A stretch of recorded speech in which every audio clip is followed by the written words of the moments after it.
and you are watching Silent Titans, a brief run, a 4-session run of Patrick Stewart's Art Punk OSR module, Silent Titans. It is being run through the Gauntlet Hangouts as part of the Gauntlet community, which is an awesome community of gamers. You should come and play with us sometime. So what we're going to do is I'm going to read some introductory text to the module very briefly, and then you will meet our players and the characters they are playing. And then we're gonna have some fun. We're gonna get into some action. And so we begin. Dementia bomb. The world blurs into shape. Wreckage like fractal diamond clockwork is swept into the time tornado, which writhes like a bound snake in the center of the Titan's tower. You cling to the silver stairs. You fools, a voice cries from above. My dementia bomb has wrecked your very minds. Far, far above you, the shape of a fat figure in a top hat, a black enormous ape, and a golden door. The time storm is loud, but he is louder. You have challenged me for the last time. How will you defeat me? You have no idea who this is, where you are, or how you got here. You have only vague and general memories of your life. You don't remember the people with you, yet somehow they seem oddly familiar. So let's find out who they are. If you just introduce yourselves, both your name and your characters, again in character keeper order, be great. Okay, I'm Jason Zanes, and I am playing Sister Mary Philomena. I use he, him, and she uses she, her. She is described as a former nun and current pyromaniac. I'm imagining her as a middle-aged, petite, mild-looking woman, always twiddling a match in one hand and with her hand in her bag, which contains Molotov cocktails. I think that's her. Hi, I'm Paul, and today I'm going to be playing Jack Iceberg Berg. Both are he, him. Iceberg is a 65-year-old experienced pugilist. He's got a walking stick and his fists, and knows a good thing about health. You can sort of figure that out just looking at people. Hi, I'm Sherry, she, her, and I'm playing Belinda Hive, also she, her. She's very pale and she has stringy red hair that sort of just clings to her face and to her shoulders. She's wearing a cleaver on a little silver chain around her neck, so it looks like it could fall off or smash into things, but she still has it, and she carries a jar with her. Seems very important. Hello, I'm Jason Tachi. I'm going to be playing Maximum Goblins. You can call him Max, both he, him. Max Goblins is an idiot from the future, according to the text, who believes that this is a simulation. You will recognize him by his railgun and his polycarbonate sports jacket. Max Goblins is the upper left corner of the character creation grid, meaning that he has the lowest possible stats and hit points for a starting character, basically. Not lowest possible, they're pretty low. So I'm looking forward to seeing who strips that railgun and polycarbonate sports jacket off of his smoldering remains. Indeed, and I am Jesse, your game master for the evening. My pronouns are he, him. Wonderful. So you find yourselves hanging from the edge of a silver staircase. You're in a sort of large cylindrical room. The walls are spinning around you, flashing flashing onyx and ivory. And the staircase that you're hanging from runs along the interior wall, so it's spinning as well. Additionally, the wind is blowing extremely quickly and extremely loud. There's like a huge amount of sensory overload in this room.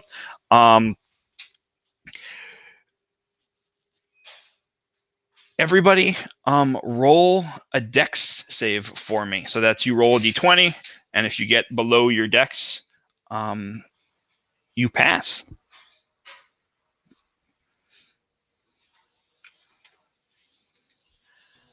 I passed. Sorry, who was that? Sister Mary Philomena. Great. Sister Mary passes. Yes. Max Goblin fails. Anyone else? Iceberg's passed. Good. I failed. Okay. So we're going to start. Hold on one second. I want to write this down. Max fail. Mary pass. Belinda fail. And Jack passed. So the camera follows Max and Belinda as they lose their grip, whipped by the wind, and plummet through the tower. As they go down, they fall into darkness, and the camera can just see on the edge ropey strands of garbage through the murk that seem like the lines of some gigantic web. And we will come back to them in a moment. But first, Sister Mary and Iceberg, you're still hanging. You've managed to pull yourself up onto this whirling stairway. What do you do? Can we pull ourselves up and try to run down the stairs? So sure. So you pull yourselves. So you pull yourselves up. I'm going to tell you that you can choose to run down the stairs if you want. Your footing is very uneven. Okay. Right. So you're looking down. Yeah. So you just see those stairs descending down into that darkness that your friends fell into, and you hear from above a voice shouting, "Blast them!" And the beginnings of what sounds like machine gun fire. What do you do? I think I'll follow through with what running down those stairs to try to the yellings from down. No, yelling's from above. You hear it from above. You can look up if you want to see. I'll run down regardless. All right. Do you follow him? Excuse me. Do you follow? Sister Mary, You follow her. Yeah, he starts trying to stumble and keep down. So you both plummet. From above. You both plummet after your friends trying to run. It's too uneven, the howling of the wind, and you just fall, hearing the sound of machine gun fire slowly fading into that wind, or actually rather quickly fading into that wind as you fall. So the four of you find yourselves in a place that is almost the opposite of where you just came from. It is cool, calm, and dark. That like roaring of the wind, you could still kind of hear it, but it's very muffled. And you feel yourselves kind of like caught. There's all of these like ropes and tattered bags and like just different kinds of stringy debris. And you're sort of caught in it. I'm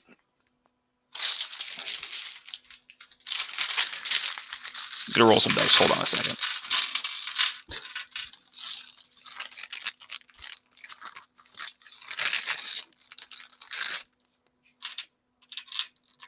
There they are.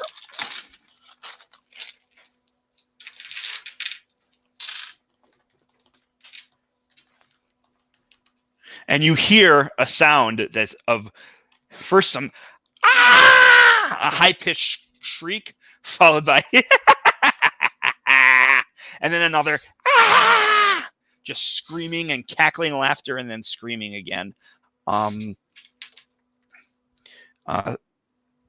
in the darkness. What do you do?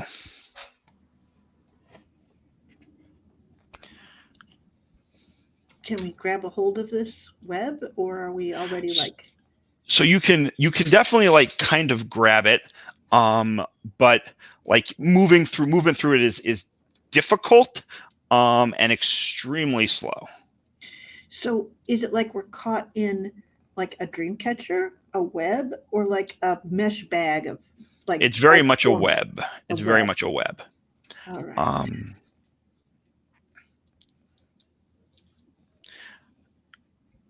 So as you're sort of like, I guess, pushing against the web, of you moving a little bit, you see that sound is getting closer, and then you see not that far away in the darkness starting to emerge a creature.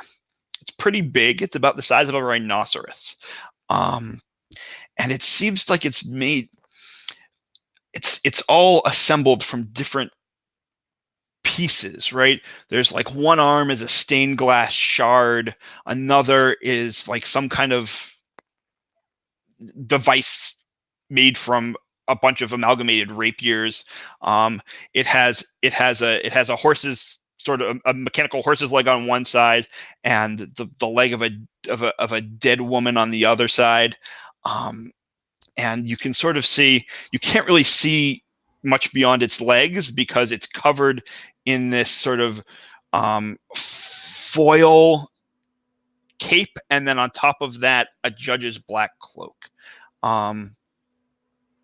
It turns to you in the darkness, cackling, and you see a cracked and ruined silver mask of a saint's smiling face. It's almost like beatific, glowing, the silver mask in this darkness. But coming out of the mouth of that mask are twin rifle barrels, two long rifle barrels dripping coolant fluid. And it just laughs and laughs. What do you do? Go nuts, it sounds like. That sounds like a crazy thing. Hello, visitors today, I see. Who might you be?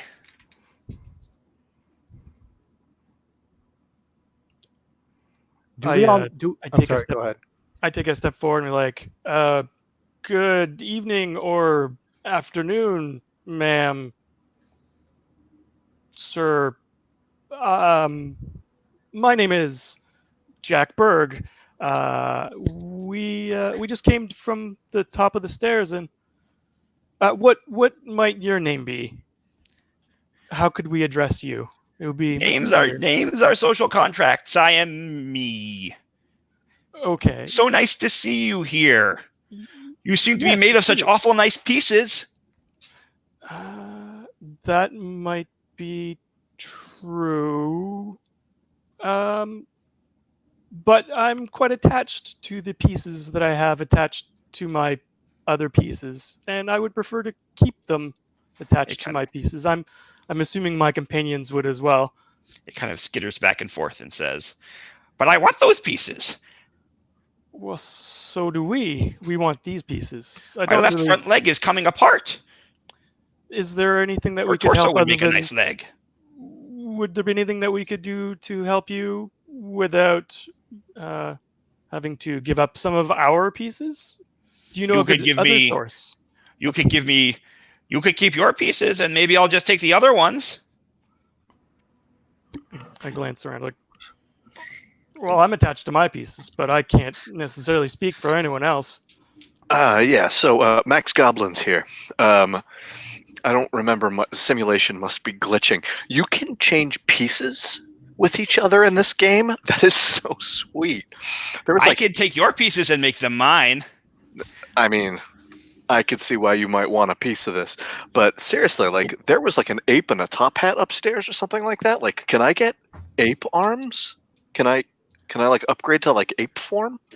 They have I'm not machine going to guns. give you any if you could find your own. Do you want to go get some ape stuff with me? The brain. Ooh. I don't know if I want to mess with Dr. Hogg up there. He's pretty tough. Is he like the final boss or something? But those brain apes have some pretty sweet arms. You push them down here, I'll definitely take them. Okay. Yeah. Quest unlock. Sweet. Jesse, did I catch it? We're on like a suspended web, and Yes. there's like there's something underneath it, or we can't tell. You or... can't really see. You're caught in the web right now. It's hard to see what's below it because of the dark. Like if you're sort of like looking around a little bit more, you can kind of see that there is like off in one direction there's the place you fell down from. You can see some like pendulums kind of swinging off to the right and off to the other direction. Right. There's maybe like if you can kind of, you're not sure, there might be a way to climb the web up the other side a little bit. Can I light a match and drop it down and see what's illuminated as it drops? You can. You don't. There's nothing to see there. It just sort of like drops through the darkness and Finally goes out. Yeah. Okay. It does. Like, you see it. You see it go out before it hits. You see it go out. It doesn't just disappear in darkness. Like it's definitely It lands goes somewhere. out with like a slight hiss. Okay.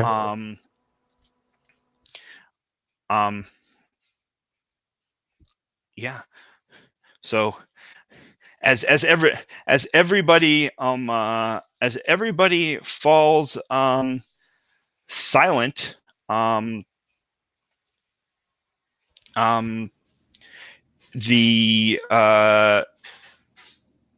this creature begins firing from its mouth guns. I need everybody to make a dex save.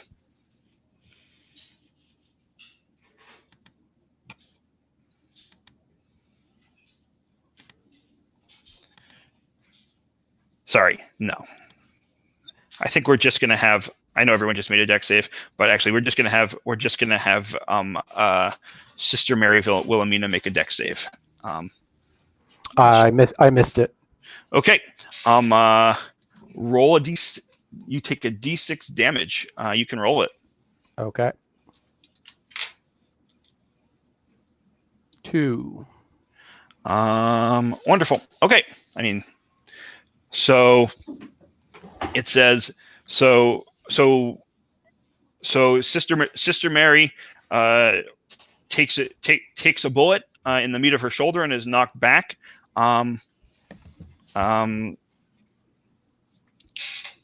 You see this happen, Belinda. What do you do? I think she turns around and she goes, You can't argue with the night nurse. We just need to go and get what she wants us to get."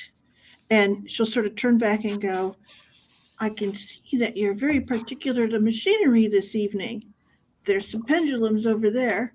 We could get you some pieces." The pendulums are always over there. Mhm. Other people could get me pieces, but your pieces are right here. They will be bigger, tougher pieces. I don't really need big, tough pieces. Dr. Hogg keeps sending me more and more. When they wear out, I just put new ones on. It's wonderful.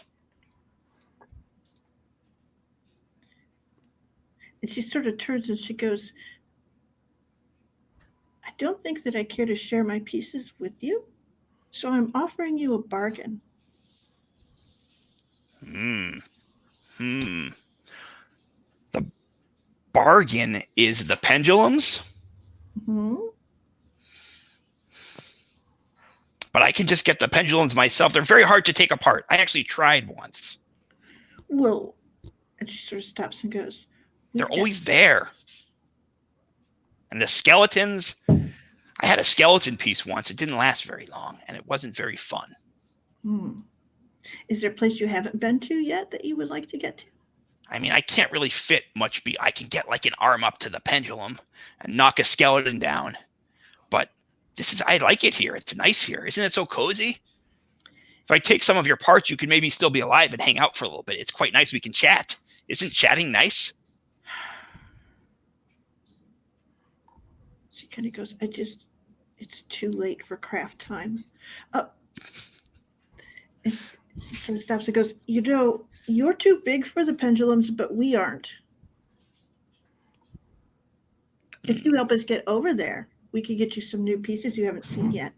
And it sort of like takes its front thing and sort of like adjusts its mask a little bit and looks at you a little bit closer and says, if I could get one of those pieces on me, it would be pretty great, but I mean, think about it. One of those pendulum people that get up there never come back here.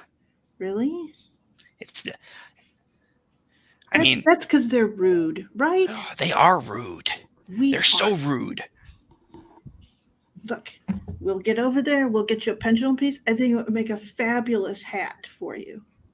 Tell you what, leave one piece with me. One.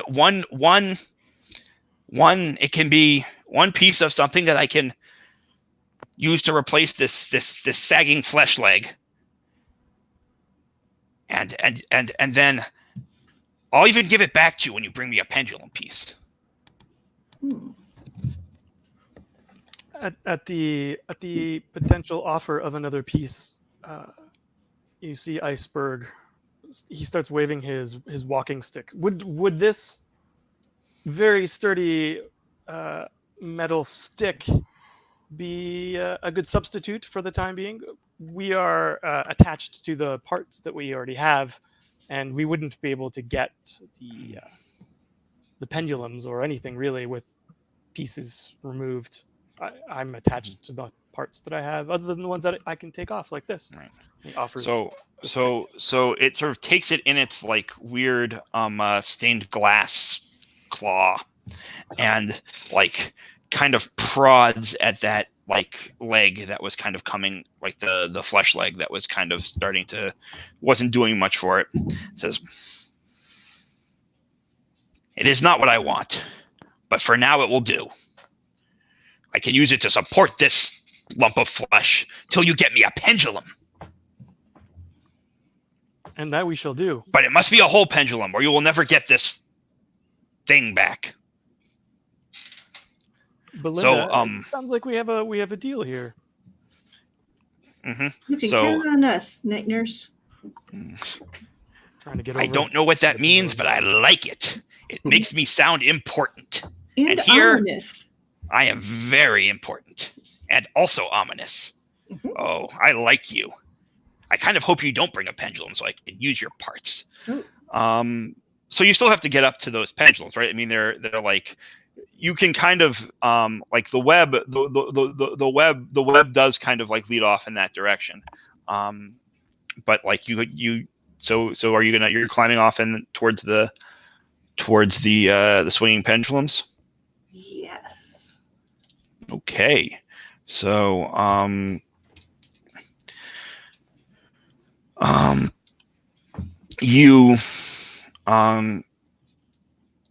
so you make your way up the web, and you can sort of, there's these, as you get up there, you see that one big sort of heavy, long pendulum that you could see from where you were before. But additionally, you look up, and parallel to the tower that you fell from is another tower. And you hear the arrhythmic clock ticking sound. You know, your normal, it's not a tick tock, it's like tick tick tock, tick tock. It just off. Sometimes when I don't get my lithium, it's like that. And then and the space is lit by these flitting, quickly moving, bouncing around phosphorescent moths, which let you see that the walls are basically a set of very, very gigantic mahogany panels. Like that, just like straight. You don't see any seams. You see the seams in between them, but not going up. The trees that were built from them must have been enormous. And of course, there's this enormous tangle of brass chains and pendulums and pulleys, aside from that one big one that you can, and like you see it, they move and they like swing, and the physics of it doesn't quite seem to work. Like, you're not sure what's pushing what, and they bounce off each other in directions that don't make any sense. And as you keep on going, looking up, the way it bends just sort of defies your mind. Like, your eyes can't quite follow how they twist. And of course, you know, below you is the web, which you're still on the very top of. What do you do? Can I ask you one question? Mhm.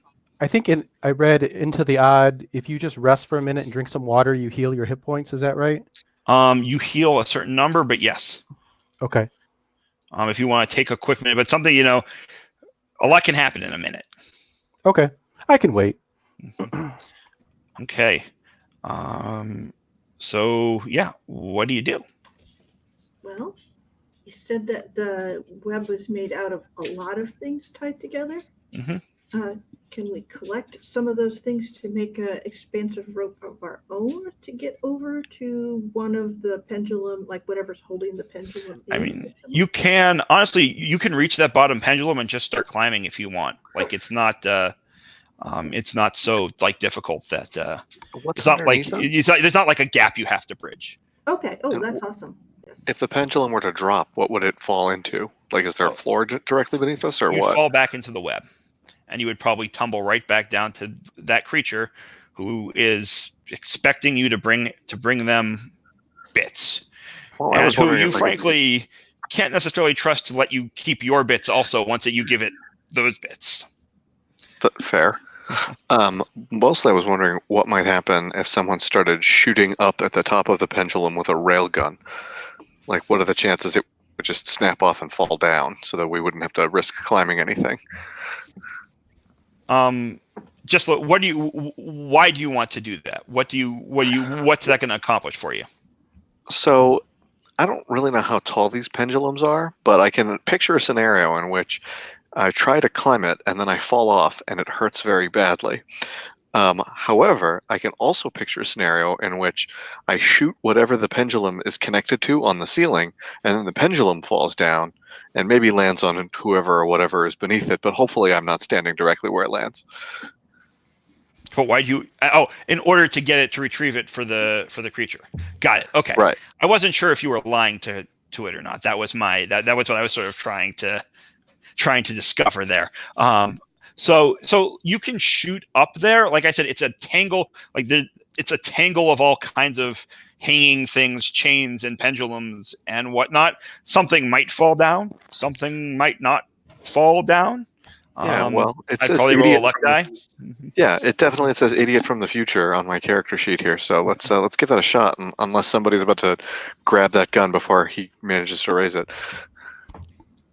You're certainly welcome to. Shooty shoot then. 1 second. Good. Okay. Well, that turned out extremely poorly for you. Excellent. So the railgun backfires.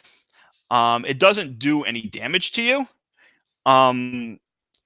but you're gonna have to like take some time to like disassemble it and reassemble it and put it back together if you're gonna use it as anything other than a club.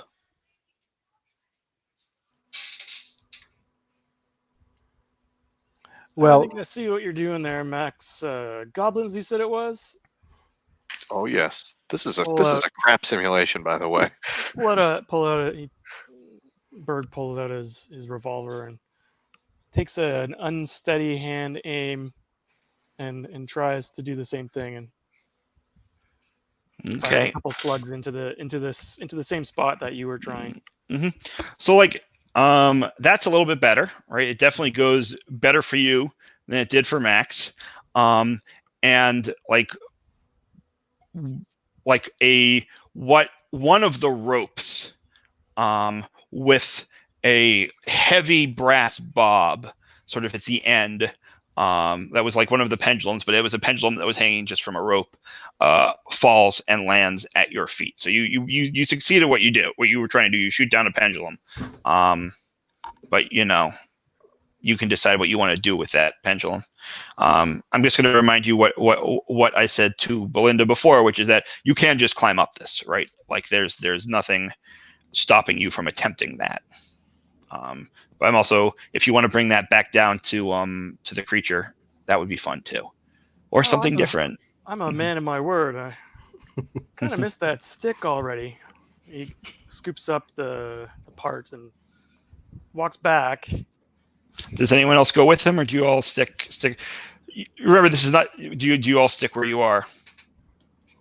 I'm going to whistle and pour some of the Molotov cocktail out on some of the web around us. Okay.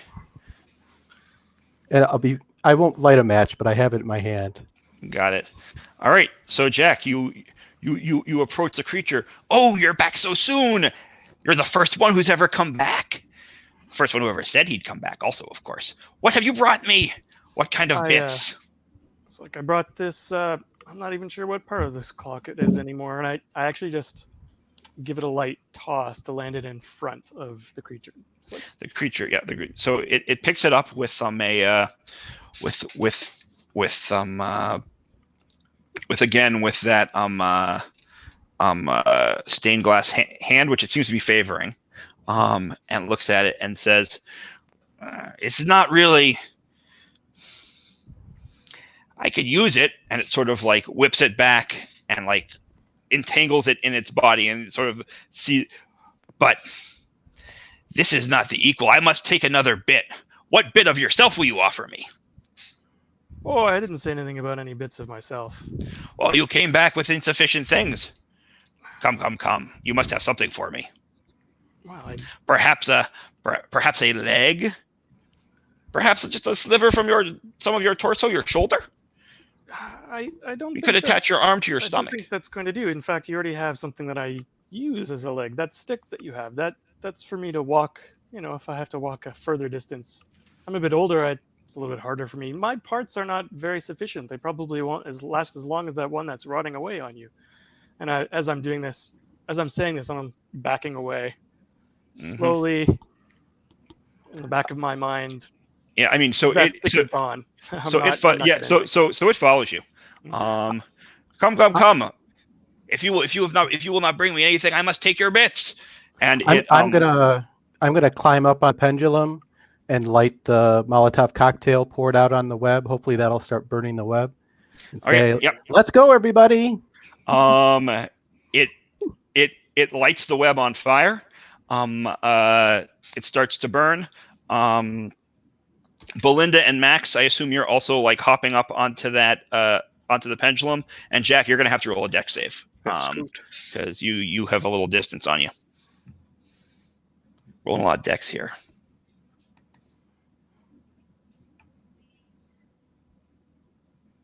You're muted. I got a 20, and I failed my dex save. Oh boy. Okay. So I think what happens is you I think you the fire the fire ignites and you along with the creature like fall. It sort of like skitters like farther up the web past the burnt part, and actually, hold on, grabs for you again with that arm, but it misses, and Jack is no more. Happened very quickly. So why don't you roll up another character, and when you have them, let us know. And I imagine he will be he or she will be hanging from a pendulum, as we progress. So the three of you are at the bottom of that this bizarre tangle of pendulums in this shaft. You hear that ticking above you. What do you do? Is there anything that, like, some of the chains look different than the others? Yeah, they're all like very, very, like, they're all pretty different from each other. There's thick chains, thin chains, ropes, some that look like vines, different kinds of metals, some that seem like advanced polymers, like all kinds of things. Are you just hanging out down the bottom, or are you trying to ascend? Yeah, I'm going to attempt to ascend, and I will be looking for a chain that I can see going like upward, that I would try to follow and find the start of so that I can climb on it. Great. Okay, I'm just gonna roll a die. Hold on. Okay. I'll follow. Yep. So, hold on. I'm just trying to understand. Great. So a weird sort of, like, it looks kind of like a cog, but the teeth are all wrong. Falls and lands, basically right, like, on Max's shoulder. And you see a giant, golden, all of a sudden from above jumps down a golden skeleton, with these bright jags of lightning, jumping between the gaps in their bones. So, like, inside their, like, femur and their tib, like, and even between their ribs, just jumping. And you can see, like, it has a giant hourglass filling its rib cage, and it roars like a smaller version of the cyclone from earlier. And it's coming right for you, Max, because it has that clock part. It seems like it's going for that cog, that weird cog. What do you do? This cog that just landed on my shoulder. Yeah. Just from the brief glance that I'm able to get before this thing gets at me, what's so weird about this cog exactly? It's just like, you expect a cog to have square teeth, maybe triangular teeth. The geometry of the teeth of this cog are all wrong. It's all wrong. You don't see how it could fit into another. Like, you're not thinking, but just like instinctively, right? It's just like the something is off. They bend into themselves instead of outward in a weird non-Euclidean way. Well, I'm just gonna flick it off my shoulder then. Right. Yeah, the skeleton dives past you. Changes direction to go after that cog. Meanwhile, right, as you're sort of looking up, right, you hear the chaotic ticking intensifying, and like the wood of the tower is creaking, and as that ticking intensifies, oil spills down to where you are, and slicks up, Belinda, the chain that you're sort of hanging from as you're climbing, and I would like you to roll a dex test, a Okay. dex save.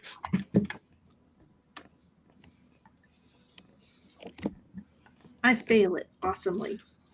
Can I reach out with my manacles and try to slap him on her to catch her from falling? Absolutely. Either way, this does slow you down, slow your climb down. But yeah, you're gonna have to roll. Actually, no, I'm just gonna let you do that. I think that just happens. Okay. But meanwhile, clockwork parts are falling all around you. And Paul, are you set?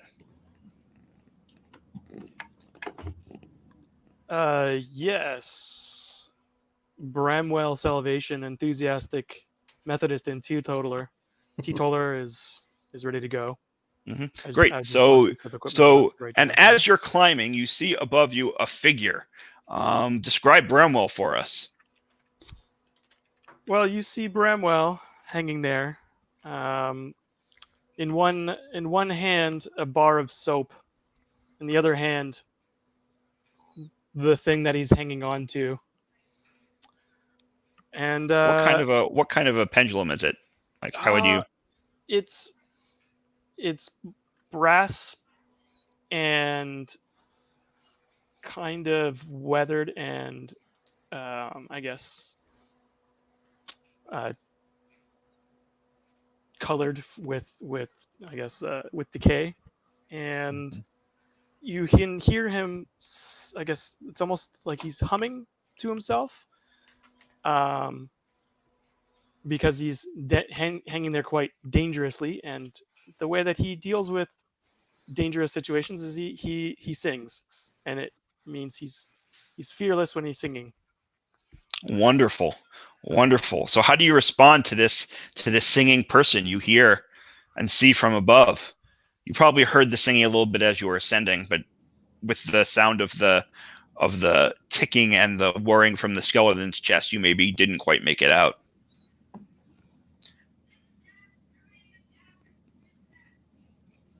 So if I'm hanging there by manacles and I hear someone singing a hymn that I know, I probably sing along, but I don't know the words except like the chorus. It may be every third or fourth. So, you'll hear it get a little bit louder there.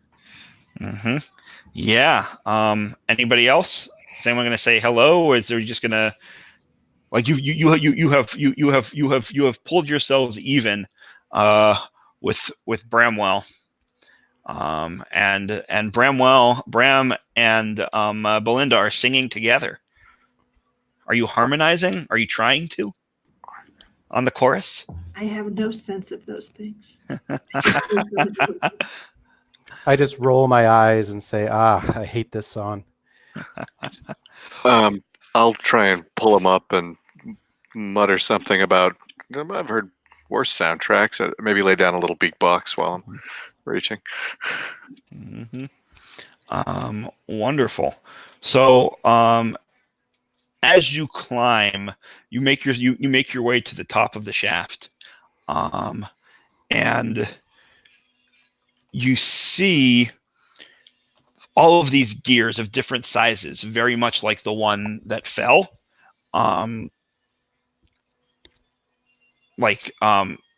turning against each other, again with geometry that is strange to you, and somehow or another, like turning and connecting and deconnecting. The shafts don't quite.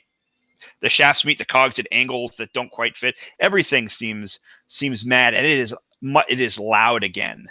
You are now in another very loud space. You hear the gears grinding and this tick-tocking, which is not a tick-tock because tick-tock has rhythm, and this barely does, if anything. And of course, sweet, mad bells. Not just one.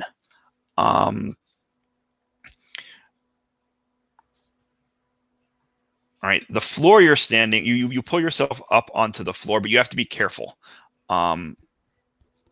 It's scaffolding. It's not a set floor, so you're sort of like balance beaming it. right, as the pendulum hang down from the clockwork, into the shaft. There's sparks, and what you see is crazily those like that skeleton that you saw before. There's many of them in here, and they are like running around, very very dexterous on the scaffolding, climbing on pendulums, swinging from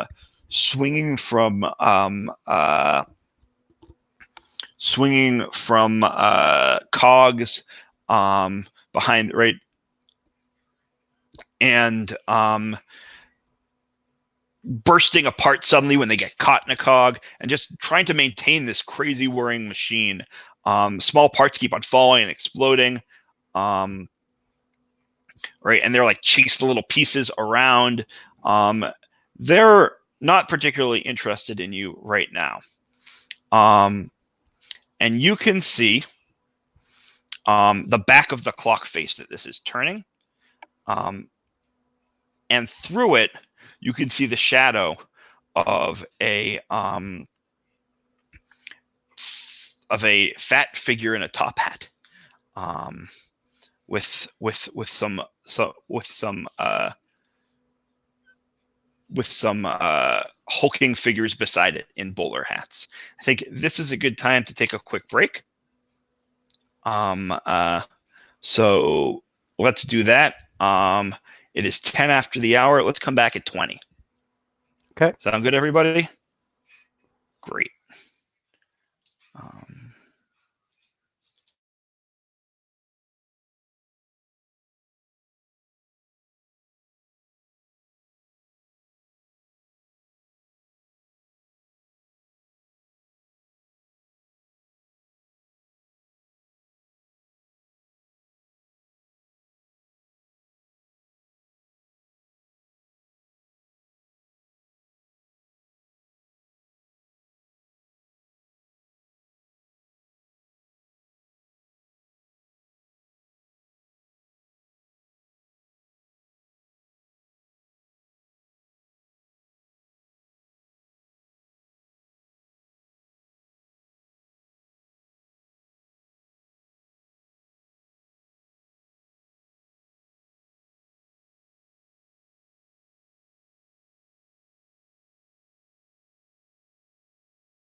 Okay, welcome back, everybody. I just want to check in. How's everybody doing? Good. People are doing good. Paul, you felt okay about that particular character death? All right. Won't I be the feel- last, I Yep. don't think. Yeah, I was thinking about having you roll damage, but I saw you had 1 hit point, so I figured that was more dramatic. Okay. So Just we to are. check. Mhm. Well, I don't know what his strength was at, but like we're playing with the rules that you don't actually die after losing your 1 hit point, right? Right. Yes. I Just checking. thank you for catching that. I actually had forgotten that in the moment. This is my first time running into the odd. No worries. So Not for me anyway. so you're right. You probably you could have kept going. Bramwell's cool. And I apologize. I will make mistakes and frequently do. That is a thing I knew somewhere in my brain. Wonderful. Right, that is one of the fun things about this game. All right, Now I have a rocket. So now you have a rocket. It is true. So you find yourself inside this clock, with these strange gears and these skeletons, who, as I said, are mostly ignoring you as they are running around trying to. It's unclear whether they're trying to stop the clock or keep the clock running. They're not opposed to each other, but some of them are sticking stuff in the gears and some of them are pulling stuff out. And when bits of clock fall, they pick it up. And you see through the sort of translucent glass pane of the clock face, a corpulent form gesturing wildly with a top hat, flanked by 2 bulky forms with bowlers. And so what do you do? I'm going to sit down and put my fingers in my ears because it was really loud, right? Mm-hmm. And try to get that breather. Sure, this is a good time to try and catch a breather. While you are resting, what does everybody else do? I'll go sit down next to the I need to remember everybody's names. Sister Mary, and see about trying to get my railgun to work again. Mm-hmm. How do you try to do that, Max? Well, I believe that we had discussed disassembling, reassembling, and if there happened to be like any like random impossible geometry clock pieces that seem like they'd speed up the job, Mm-hmm.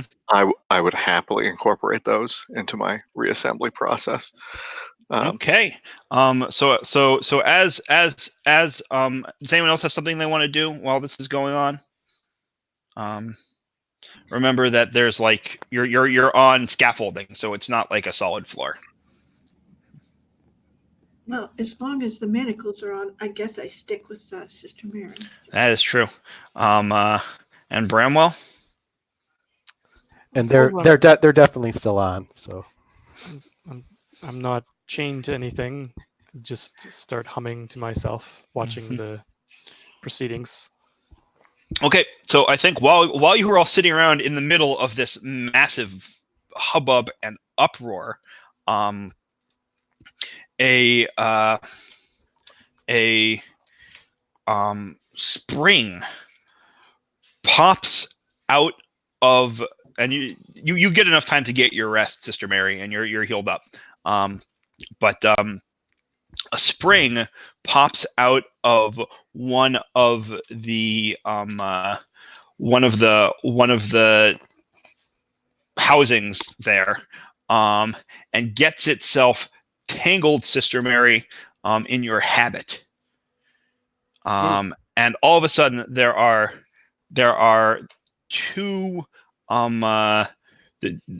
there are 2 skeletons who start moving towards you as quickly as they can along the scaffolding, but they have a little distance to travel because they can't come direct because of the gaps. But you see them rushing towards you as quickly as they can come. What do you do? I'm going to throw the spring back towards them. I mean, it's all tangled up in your habit. Oh, Like it just like got itself down there. Like maybe feel it's in there. You know, it will take you. You can sort of like wriggle it out, but by the time you do, like they're gonna have got at least the first one will have gotten to you. And how are you positioned, Belinda? Like so you're manacled to Sister Mary, right? So that you also like only really have one hand to do this with, Sister Mary. So it's going to take you even longer than that, This right? is good. I could try to help. It is true, yes. Belinda could very much try to help. is it time to get naked then? Would that Uh, I work? mean, it again, the skeleton would be there, and you would be naked, and I'm also not sure how you're going to get your sleeve off past this Right. the friend who's manacled to you. But you could, I guess, you could cut it off if you have something sharp. I have a cleaver. There's a cleaver. Just, Yeah. Meanwhile, these skeletons are coming for you. Yeah, unfortunately, nun clothes aren't really meant for quick stripping. Yeah, No.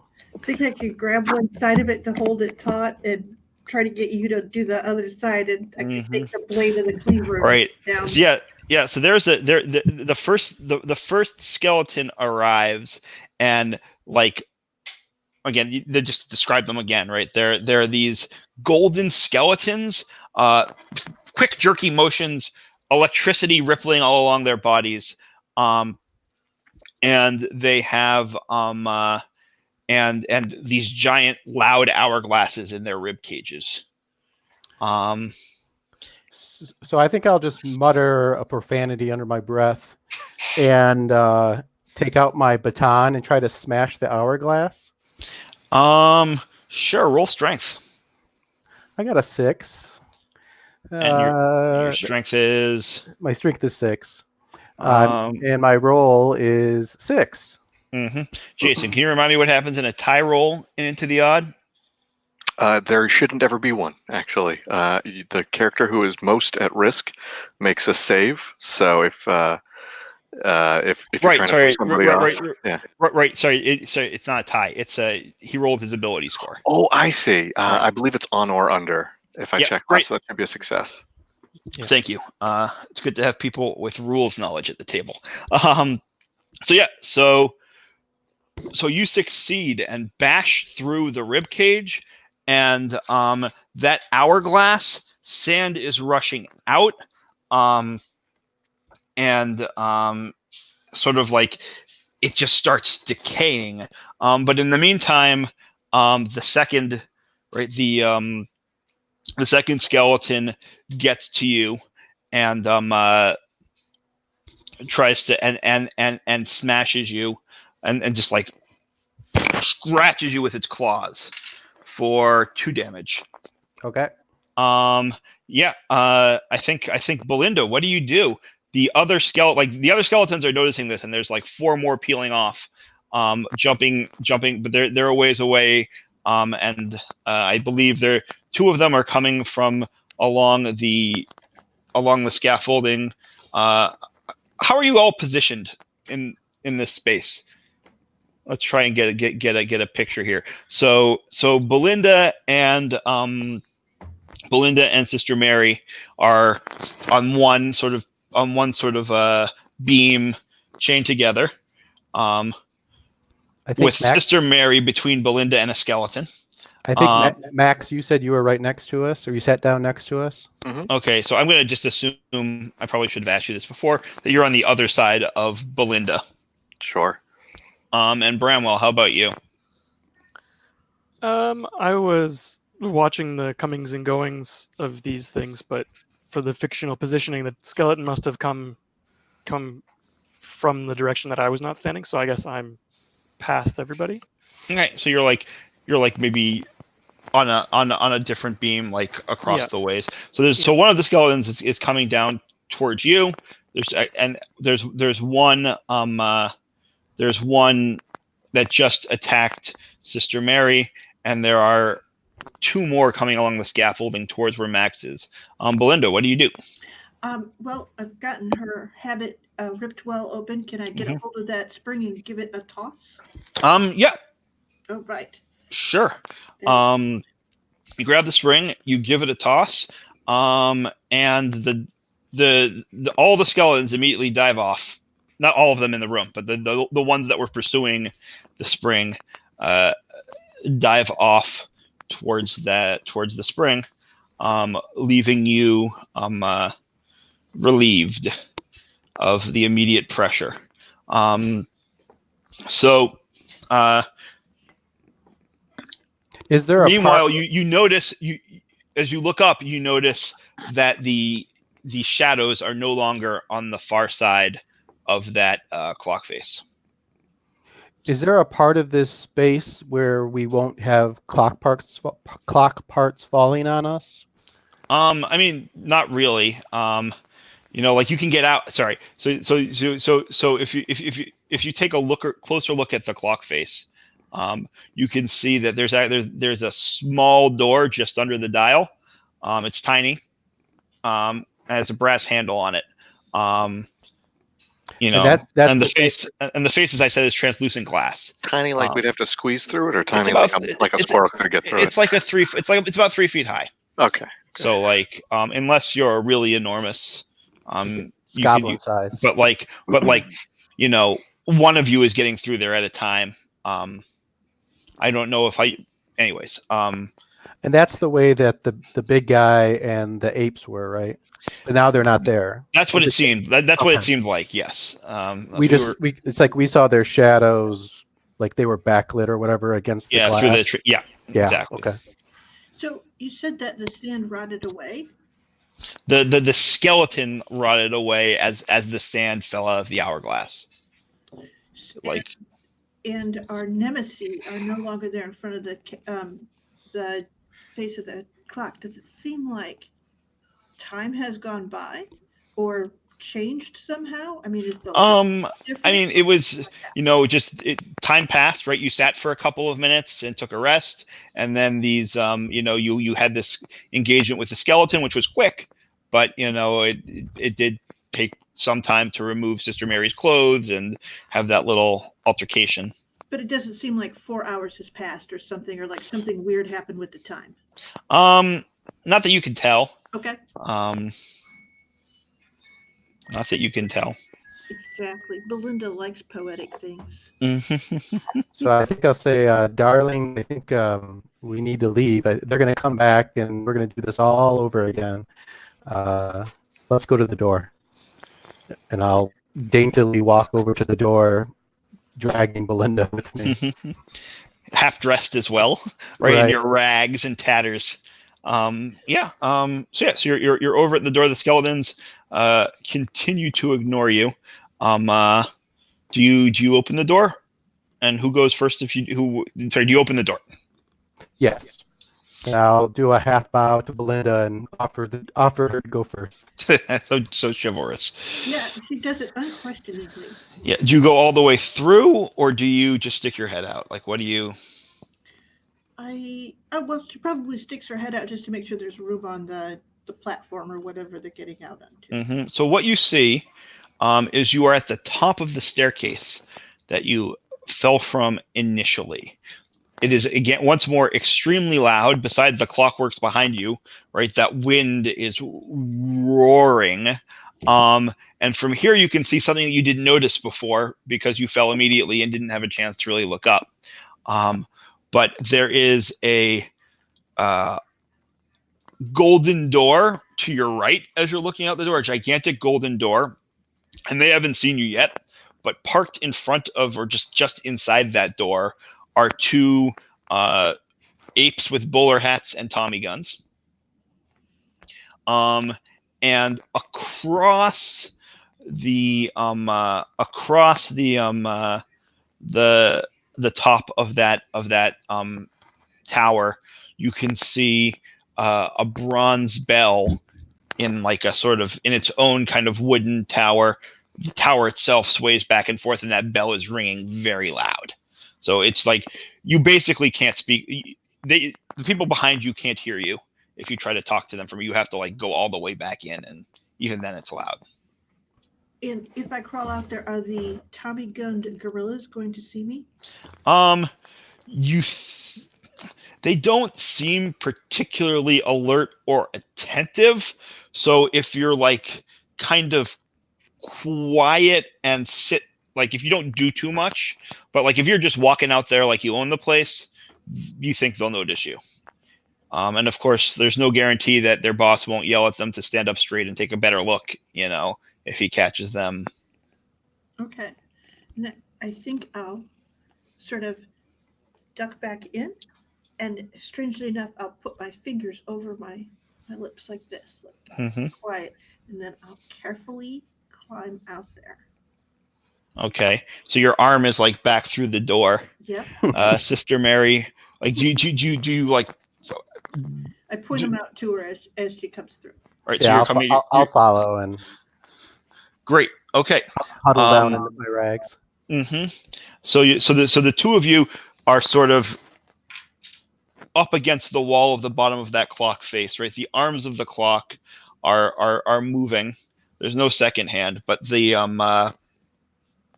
like the minute hand is getting close to the point where it's gonna block that door for a little bit.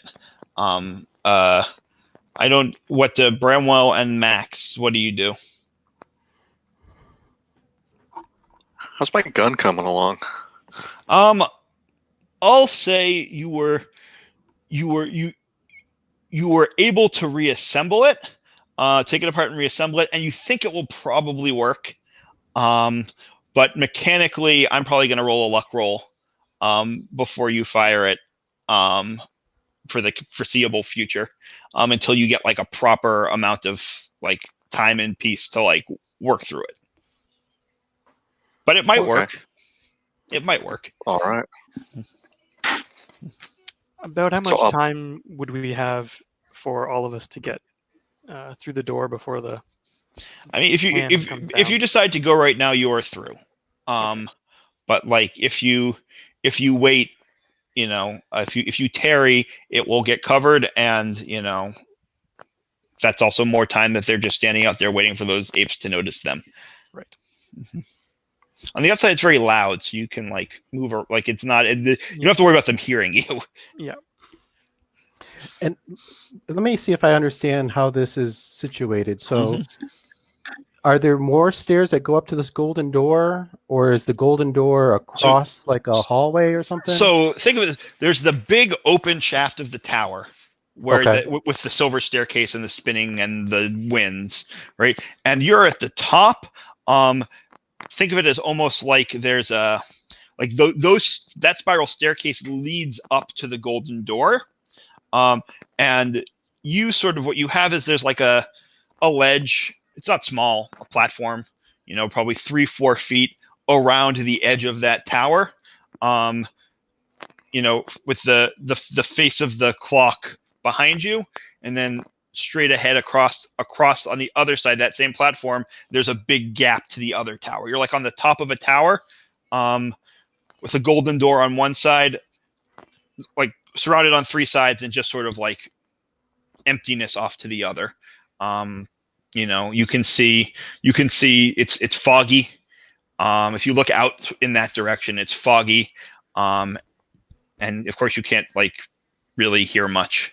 And we're You smell, outside. yeah, Like you're we're out outside. in nature. Okay. Yeah, you can maybe smell a little bit of salt air, like you're near the sea. Okay. Mhm. So if we skirt around on this ledge, we can get to where the golden door is. Yes. Does the golden door go back into the tower that we're just coming out of?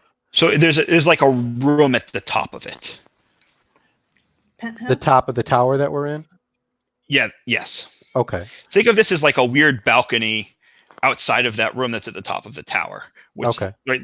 Like the stairs lead up to that door, and there's like balconies surrounding the opening to the stairwell. Okay. But it's a large stairwell. It's 15, 20 feet across. It's big.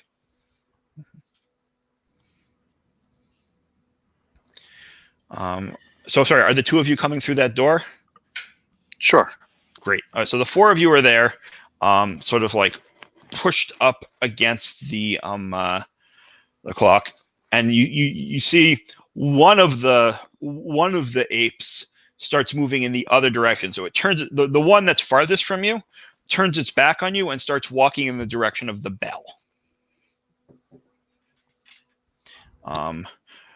Like it's trying to like it's worried that maybe there's something over there.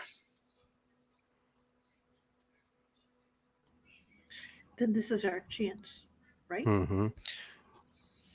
So we'll give the quiet symbol, the quiet sign to everybody, and we'll just kind of, inch along and make our move, I guess. There's a whole bunch of these apes, though, right? So you don't know how many there are. There are 2 outside the door. You didn't really get a good look at them when you came up. You knew there were. You saw some of the shapes. And you saw again when through the glass you made out the silhouettes of 2, but there could be more total.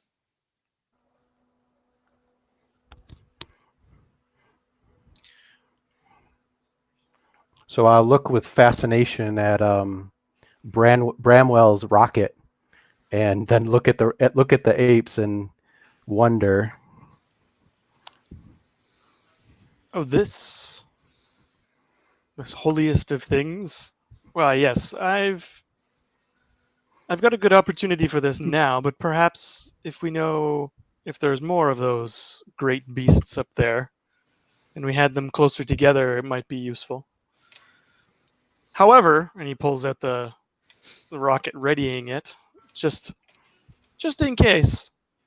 I see what your idea is, sister. I think it's a good one. So if we become under attack by at least 2 of these apes, I shall set forth with this holiest of machines and cleanse this place. Is there any way for one of us to sneak past where it is, make a commotion, and draw all the apes towards them? So we kind of group them together so they're ready for one solid rocket blast. Is that too much to ask? I mean, you tell me, right? And I think that's I love the idea. I think it's something that is conceivable. Right now they're separating them. One is separating from the other, right? Mm-hmm. And so if you can come up with a way to either get him to come back or get the other one to go to it's tough because they're not so easy to interact with given the noise, short of directly visually calling attention to yourselves.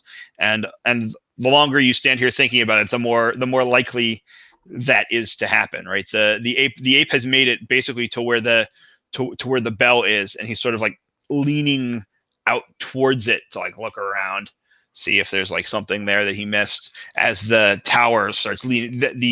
The other tower that the bell is in leans itself a little bit closer towards the balcony where he's standing. Max Goblins offers, "Don't worry, I'll create a distraction," and then he rushes the ape that's leaning out with the intention of just knocking the guy off the edge. All right, so just to clarify the space, because I wasn't so clear, right? So in order to do that, you either have to go past the ape in the door, or go around. You can go around the other way.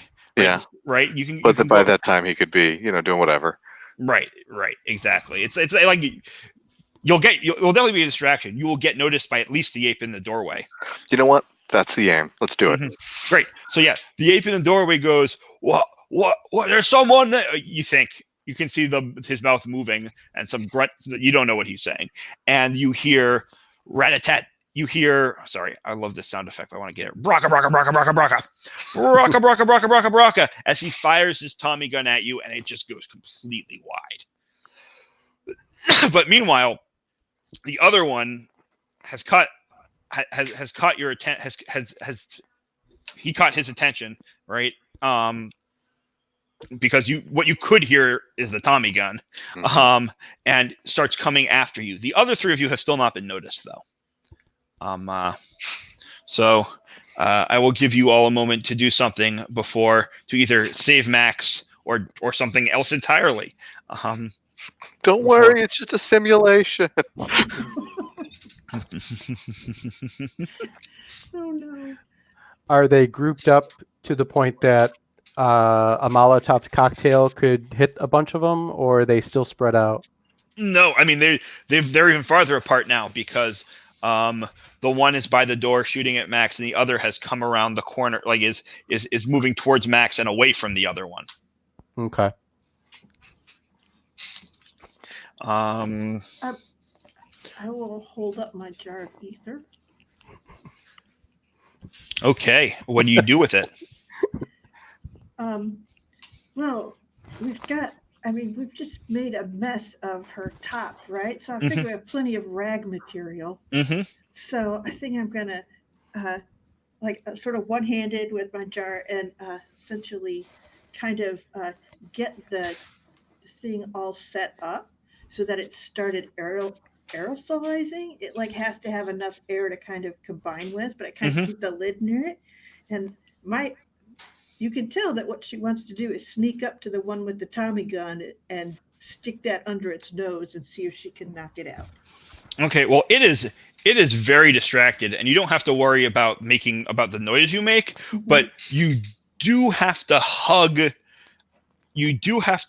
wall, like, so that it doesn't, like, you don't come in its line of sight. Right, I realize I didn't quite, but like the space it's like a almost rectangular, right? So you're like coming along the wall there. Okay.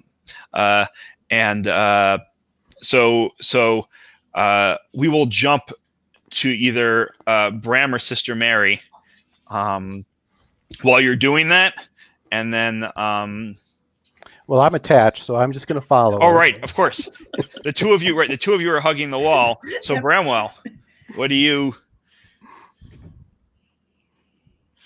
You can also just sit tight and wait, right? Like you don't have to do anything. No, I'm gonna stay within an arm's reach distance Okay. from the rest of them. So the three of you are like shimmying along the edge of the wall. But I think with like you can sort of like the How could camera this is go doing this wrong? kind of like With a shot rocket. reverse shot thing where it gets like it's a point of view shot from the ape at the golden door looking at his buddy charging Max to like a reverse shot where he's out of and the three of you are like hugging the wall and moving along it and like just back and forth like that for. Actually, it feels remarkably slow, despite the fact that it's all happening in a matter of instants. And then the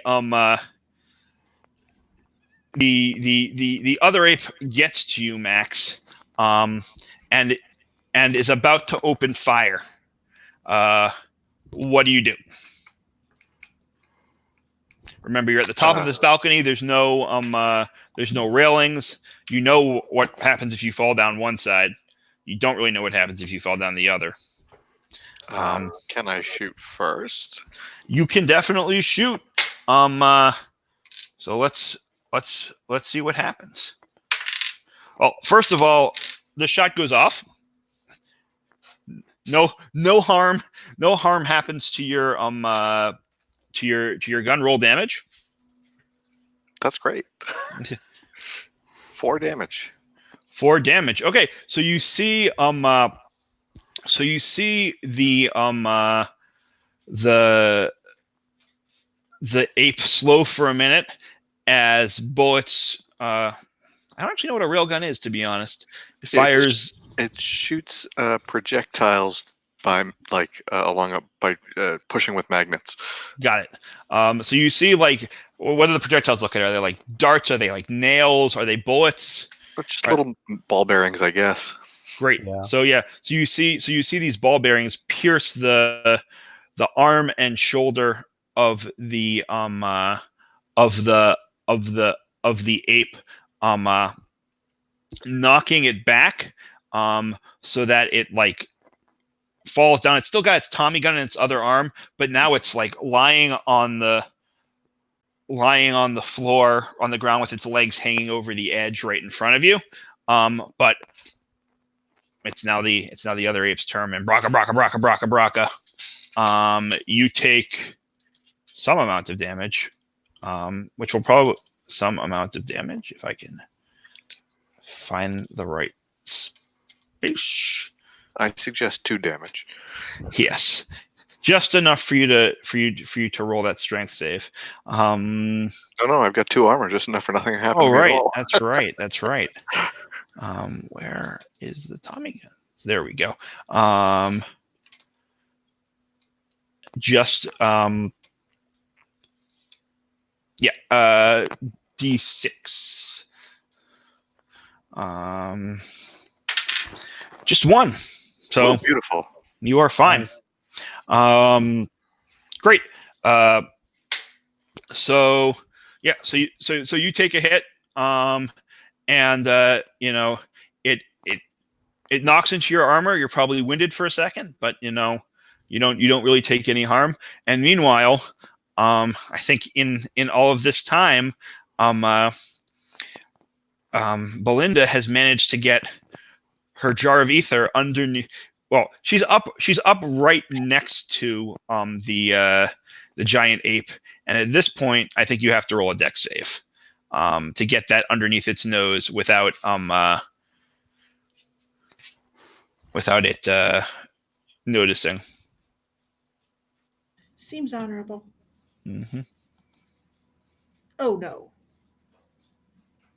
No, I think I more I inadvertently end up like it's like dance class. All of a sudden, I'm standing on his toes. I've made a misstep, Mm-hmm. and yeah, but the ether isn't under his nose yet. All right, so the ether isn't under his nose, which is the bad news.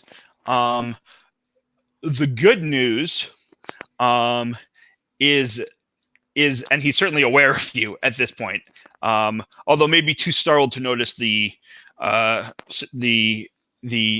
Sister Mary manacled to you and Bram a little ways down.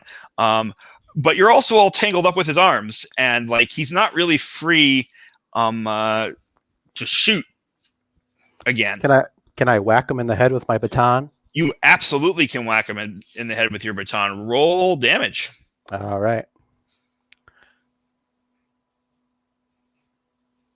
3 damage. 3 damage. Okay. So you hit him in his head, and you actually knock off his hat. And aside from the damage you do, you see something horrific. Under the hat, and really, I actually think Sister Mary can't quite see it. Belinda, who's right up there, you know, in his face, gets an eyeful. Is his skull has burst open, and on top of his brain, you can see this like purple fungus that's growing in between and on top of the lobes, and running along the fungus are these shining silver ants just darting here and there. And you hear the ape say, hey, and just Belinda hears this because again, she's right up in his face and no one else really can.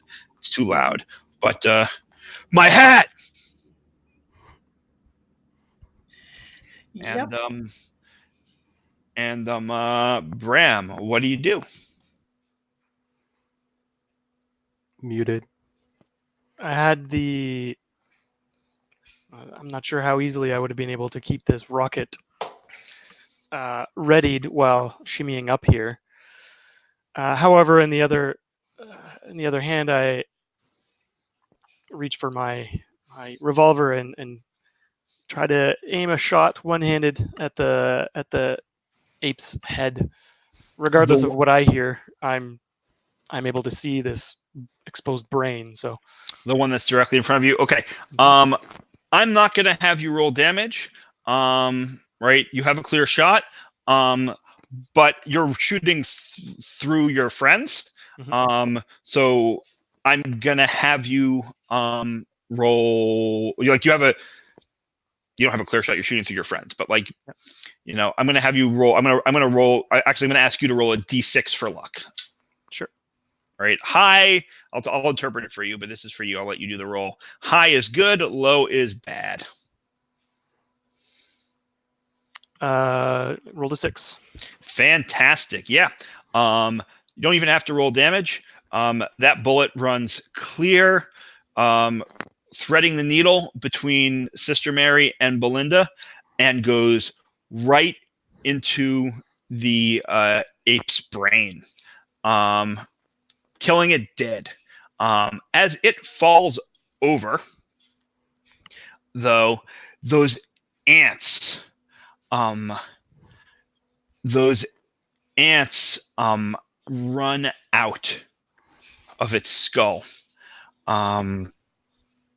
and surge out, not just from its head, but from its mouth, its eyes, its ears, and start climbing up your body, Belinda. Roll Dex.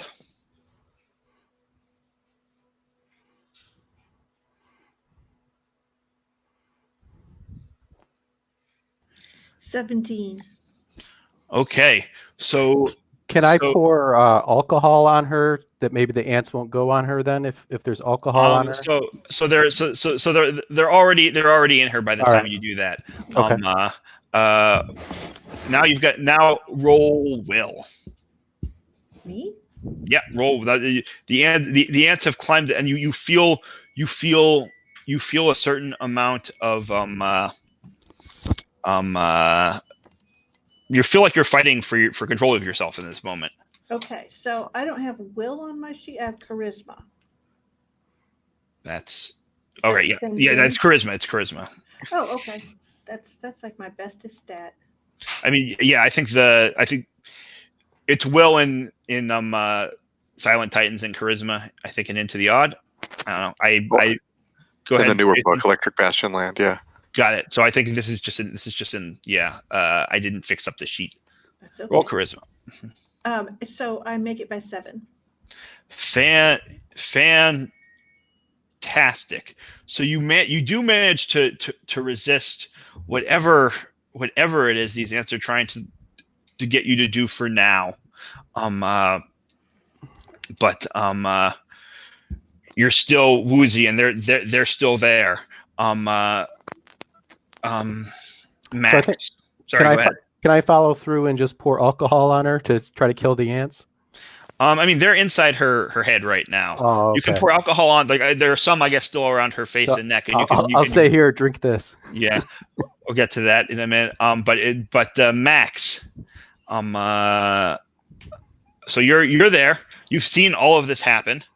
Maybe you can't quite make out exactly. There's shiny things all over Belinda's face, and there is an ape prone on the ground, cradling its Tommy gun with its legs hanging off the edge of the balcony. What do you do? Does the ape on the ground look incapacitated? No, he is in the process of trying to get himself up. Oh. You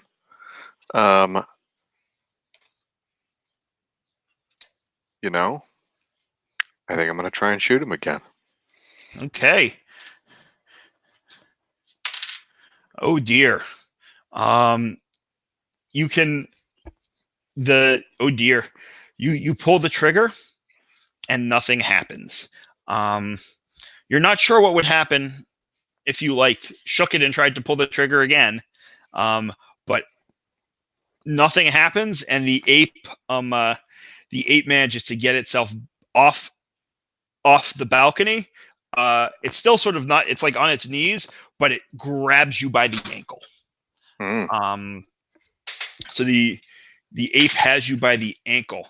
All right, we're going to cut over to, this is not exactly the turn order we've been in before, but I just think because of how some of the proximity stuff happened, it makes sense. We're going to cut over you to Sister Mary. So you see that Belinda has these ants swarming inside her. Max has an ape's hand around his ankle. What do you do? Bramwell, I think, is chilling in the back with that rocket, waiting for an opportunity. And the gorilla that's fighting with Max is right next to him, or is it is it away from him? I don't recall. You're like on the far side of that like stairwell. So right there, Right. or the tower, like that whole tower, which is itself a stairwell. So you're like across a chasm. You can walk around the edge, dragging Belinda with you if you want, or if you have a firearm, you could try to shoot. Yeah, I was thinking about throwing the Molotov cocktail, but I didn't want to get Max in the fire if it explodes. If they're right next, Oh, if they're I'm right being next to held each by other. the ankle right now. Oh, so- okay, yeah. yeah, okay. But yeah, I would absolutely throw a Molotov cocktail. Yeah, Sure. Just a simulation. Can't it's go just wrong. a simulation. There's no friendly fire. I believe I'm going to reach in my bag and pull out the key and shrug my shoulders at Belinda and undo the manacle. Is that a whole turn, or can I do something else? You can do something else. Okay, and then can I move over and slap the hand of the monkey that's holding on to Max? I think it would take the rest of your turn to get over there. It's Okay. like a little bit of a distance. I'll do that. Okay. Fantastic. Bram, you want to take any action in this melee? Or you want to sit back, cool and relaxed? I'm actually going to put away the rocket and pull out a bar of soap from a pocket, I assume, Mm-hmm. and I offer it to Belinda. Like, it looks like some unusual invaders have come upon your body. Perhaps you should use this when we have an opportune moment, if there's some water around, to clean them off. It's always the best way to stay clean and safe, and it's your way to salvation. Next to godliness, she says. That is very, very true. And then she hands you her jar of ether and says, just in case, I can't keep them under control. Mhm. Fantastic. And I'm going to take this jar of ether and probably also move in the same direction. Although I guess there's this other Tommy gun, correct? There's a Tommy gun there. And I pick up that Tommy gun and actually just start spraying at the other ape. Okay. With it. Yeah, that is fine.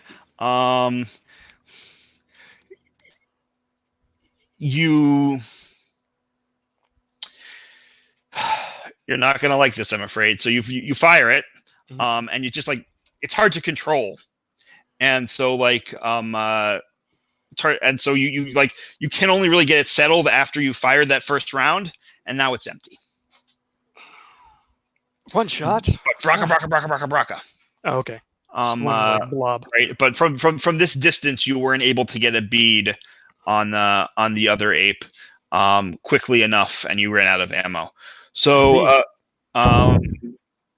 Belinda, I would like you to roll charisma again. Okay.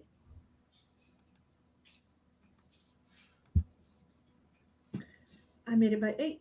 Fantastic. You shake your head, and like the ants just like stream out and collapse. You have fought them off. Whatever it was they were trying to do to you has failed. You're still a little woozy, but you're doing much better. And so Max, you've got a ape grabbing onto your ankle, and it's trying. You can feel like it's trying to pull you down and hopefully like shove you. What do you do?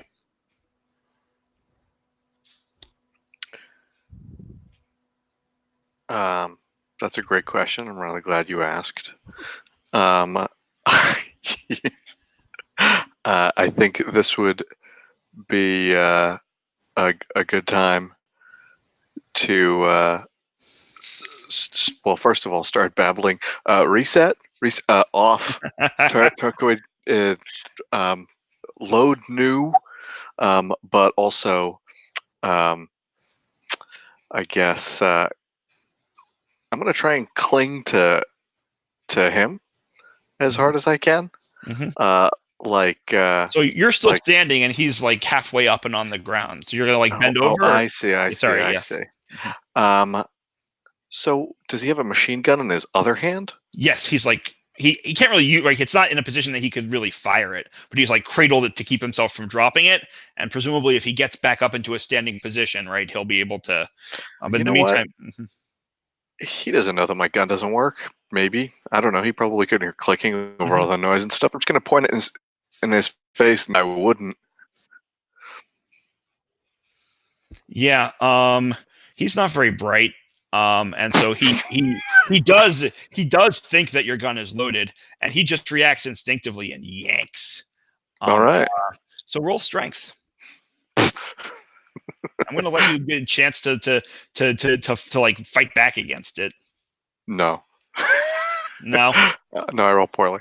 Yeah. You go down. You go down.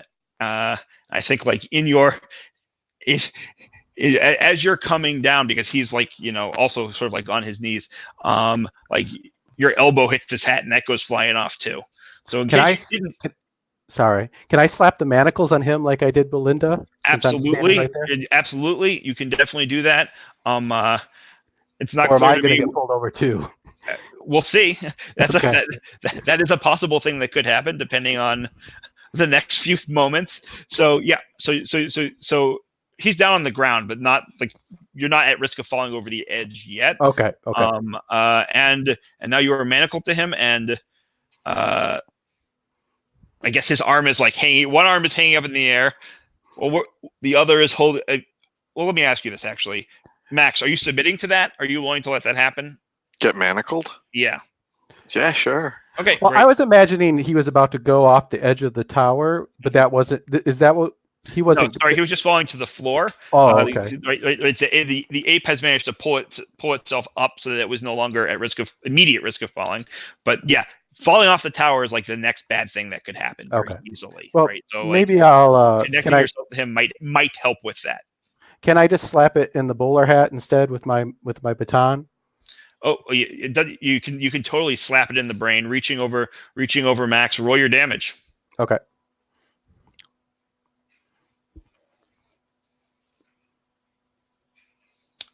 Three. Oh, nope. One. One. Okay. One. Yeah.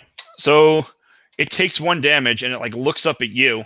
And I think it lets go of Max, but in doing so, like sort of pushes him towards you.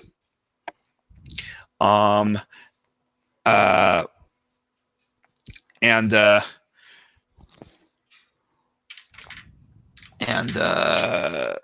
from that position, it's not really doing any damage. Yeah.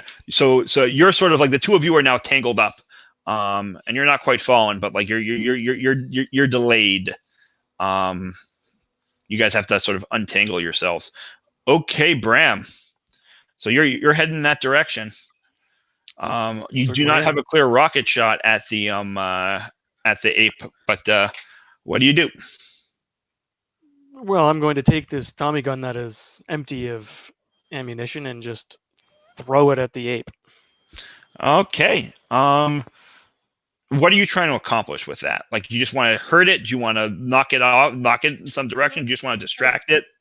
Combination of hoping that it will hurt it a bit, but mostly distract it. Okay, so just frustrated at this thing having run out of fury. Sure. Yep. So roll d4 damage. First of all, you'll do a little bit of damage to it. Okay. That's 4. Mm-hmm. Great. So it takes 4 damage, which definitely hurts it. It doesn't actually do anything, and it turns to you, and you can see it is enraged, almost to the point of like insensibility. It just like, it's not the pain, it's the humiliation. Like, that's his weapon. That's his buddy's weapon, his dead buddy's weapon. And you just kind of like threw it at him. And he's mad. And so what he's going to do, he actually lifts, like reaches in and lifts Sister Mary up.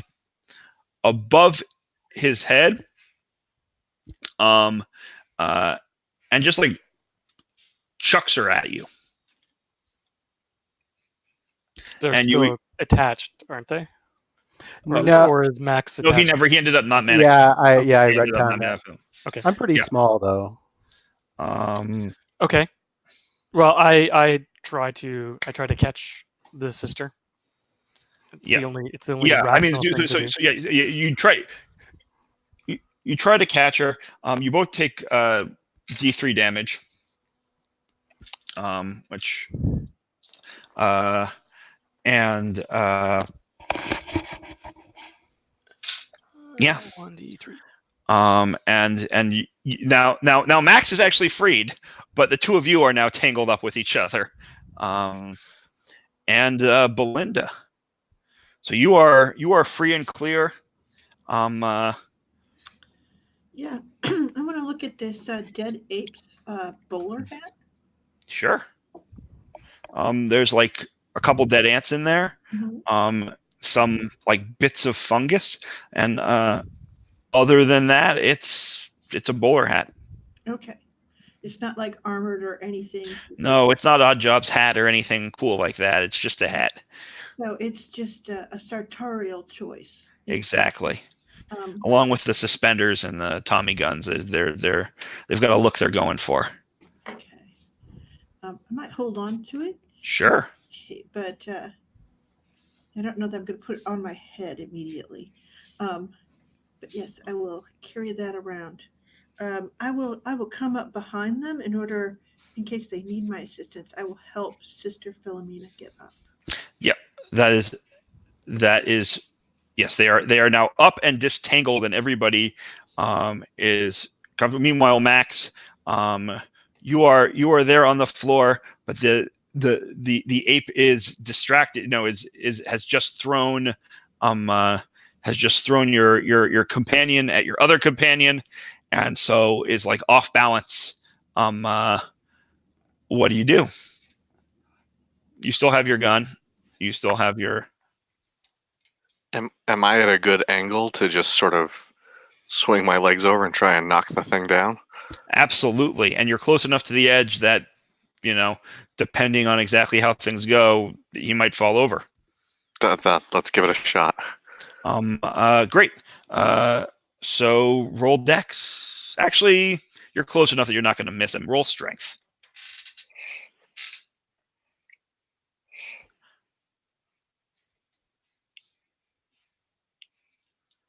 Two. Yeah.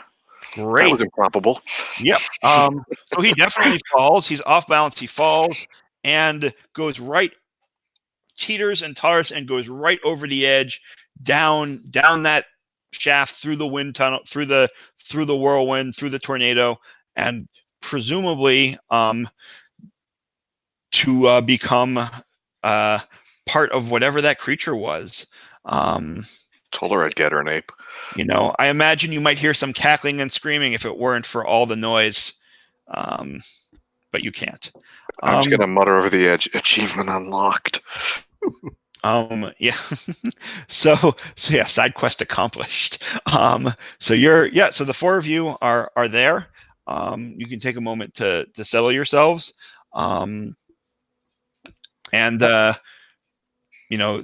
There's the bell on one side, the clock where you came from on the other, the stairs down, and the golden doors wide open. Through the golden doors, if you take a moment to look, you can see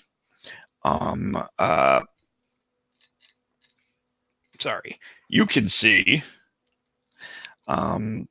a set of bone stairs. All right, you don't really. They curve around, so you can't quite see, like where they lead. But there's a stairway leading up inside through the golden doors. And you are very lucky it's so loud here, because if there's anyone in there, they most certainly would have heard all the gunfire, but they did not. Excellent. Do we know that there's another ape around here? You don't know. All you know is that there was that fat figure in the top hat, Yeah. whom you think the creature down below referred to as Dr. Hogg. And you know, that's basically what you're aware of at this point. I think you said I think there was 2 apes in front of the golden door, and then one that wandered off towards the bell. The one Or that was wandered one off of those? one of those was the one that wandered off. Oh, towards the okay, bell. okay. So you can go through those golden doors. You can go back where you came, or you can try to like make the leap over to the bell, or you can go down the stairs that you were originally hanging from. Those are your choices here. So I think I'm going to start sort of making my way towards the golden doors. Right. You can also take a minute to confer with each other if you like. Like, I'm not going to put too much pressure on you to keep moving in this moment if you want to strategize or whatever. Although if you don't, that's also fine. Can we take a breather and regain hit points? Yes, I will let you take a short rest. Okay. Excellent. Then I will wash my hands with the soap. That's a great plan. Yes. So I don't want to go back down the stairs that we fell off of because I assume we came up those stairs. I don't know if I do, but it seems to me that was the way we came. So we need to go onward. Yeah. No to what? But that's just what makes this lovely. Sounds like a plan. All right. It seems the doors are the best choice of action, in my opinion. Okay. So So gotta go through the gold door with bone stairs. You gotta. So you ascend the bone stairs and find yourself in a giant hall, and you can tell, like as you're sort of that it's shaped like you can sort of get the sense that it's shaped something like a skull from the inside, pearlescent skull. You can see that it is riddled with huge bullet holes, and the marble is cracked with age. And much like the rest of this strange building that you found yourself in, it's tilting and swinging. It's constantly in motion. If you can imagine like a penthouse in an earthquake, right? Like on just like back and forth and up and down. Cold rain is coming down through the ceiling, which makes you realize that though it felt a little bit like you were outside before, there must have been something covering that hall. And as you look forward, sort of across, you see that there's like water gushing in through the teeth of the skull, in which big railgun rounds float. So the first thing you notice, there's like 4 really big things in this room, in this skull. Number 1, there's a gigantic sword lodged in the top of the skull. Number 2, like in the center, there's this like neural hive of like giant jellyfish swirling around the wound that the sword has created, and they keep on like growing, like, and then clustering and then shrinking and just like trying to like, it seems like close that wound, but that won't close. Third, there is a disturbing growth of stone that rises from where the spine would be in the center of the skull, and there are 3 coming out of this growth of stone, almost like an altar of spikes, are 3 fractal shards of clear crystal.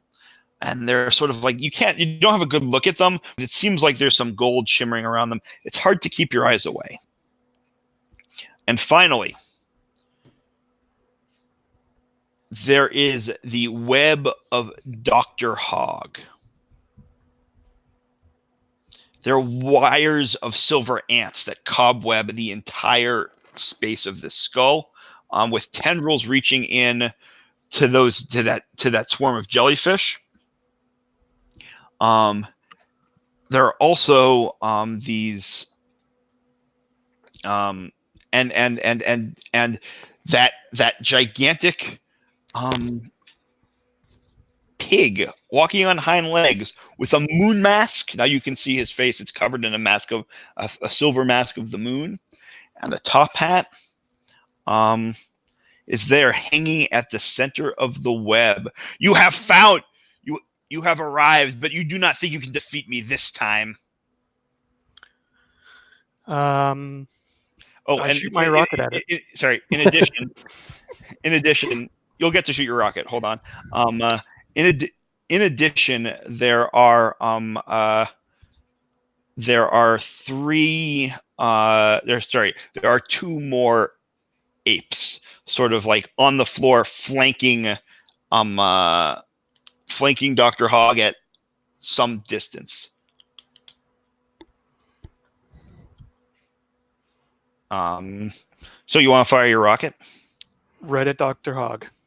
And Right. as it's flying through the air, can I throw a Molotov cocktail at him too? Sure. Let's start with rolling the damage from that rocket. Hopefully it's a good number. Let me just 10. 10. Yeah. Okay.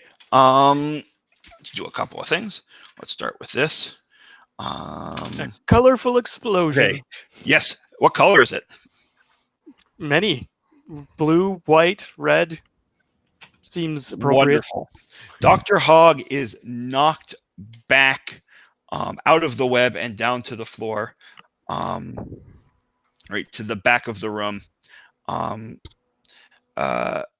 You hear into something you hadn't noticed before, which is a clavichord, a large sort of keyboard instrument with fungus growing out of it, much like the fungus that you saw in the ape's brain. And he gets up, sort of shakes off, and sits at the clavichord.